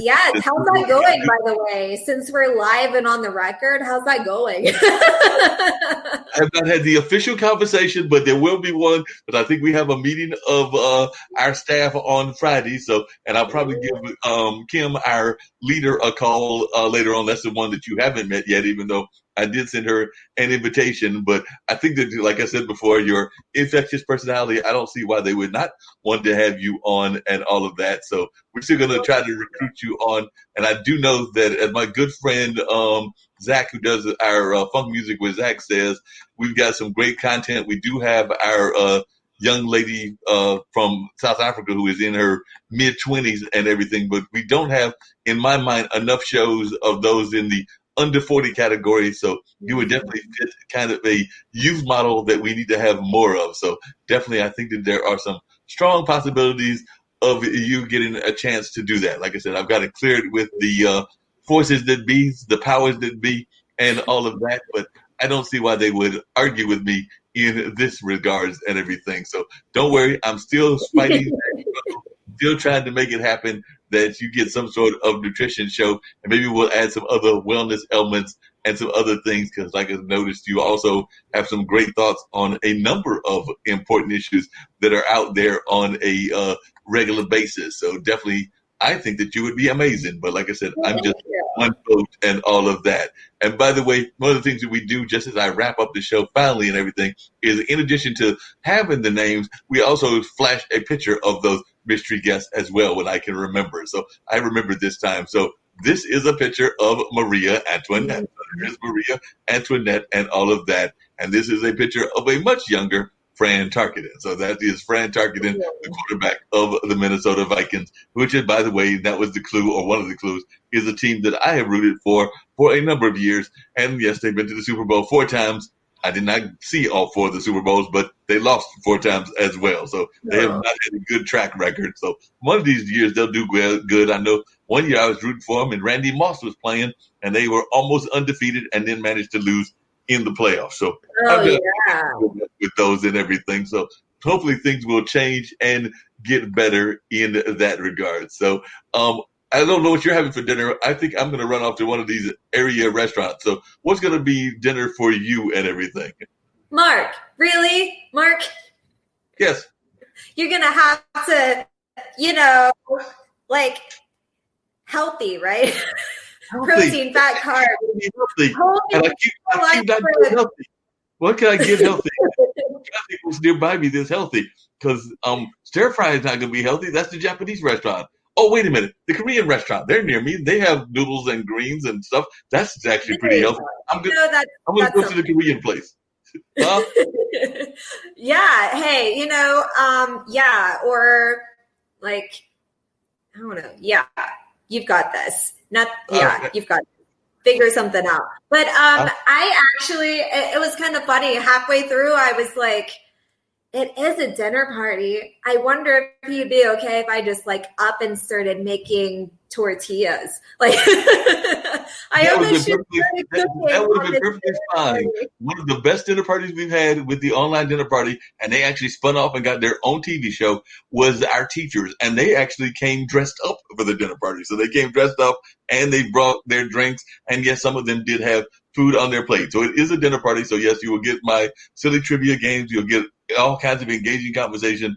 But, we might even at some point pull out some card games and do them virtually, as well as other things that go on in a dinner party. So yes, you could have been perfectly fine preparing dinner, because it's a dinner party. So if you had done that, I would have no problem. Okay. Because I'm like, okay, I have some chicken, I have some veggies, I have corn flour. I'm just going to start making tortillas. So would have worked it out perfectly. That is no problem at all. So, like I said, I don't know. I think we've got an extensive guest list of folks on next week's dinner party, but I might have you come back in that. If not, definitely the one on the 20th, and we'll definitely have you popping in every once in a while. And if you want to either have dinner at the dinner party, or if you want to muse on music during the Mullins Music and Memories show, you're always welcome to pop back in and share your thoughts as well. And we're still going to talk to Nick and Kim and see what we can do about getting you that nutrition show. Yes, you gotcha. Yes. Great. That sounds amazing. Well, thank you so much, Mark. This has been so fun. Number 2. This has been good. Glad you enjoyed it. Have a good one. You too. Bye. Bye. And on that note, I'm going to wrap everything up and everything. And then, like I said, I will be getting in touch with Kim and some other folks. But that's going to wrap up another edition of the online dinner party. So on that note, I'm going to bounce on out of here. I want to see if I can't find our lovely commercial that has got the ads of one of our ambassadors and see if we can't bring that up, as well as the airplane that gets us on out of here. And that's like a regular routine when we just try to get on out of here on a regular basis with that airplane and all of that. So I'm going to see if I can't find that. Might have to go to another one of our many things that we have here in the sense of platforms and all of that. But I will definitely try to bring up that lovely item of things that folks love when they end this particular show. So I'm going to see if we can't find that one. We'll check one other place. If I don't find it, I might just call it a day and give up on that regard. But y'all know I don't do that. So I'm just a determined kind of person. There we go. I found the ambassador. So let's bring up the...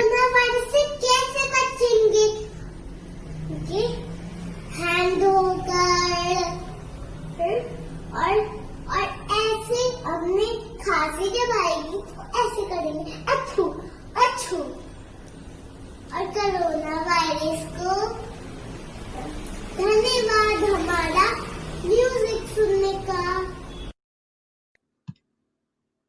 And here's that.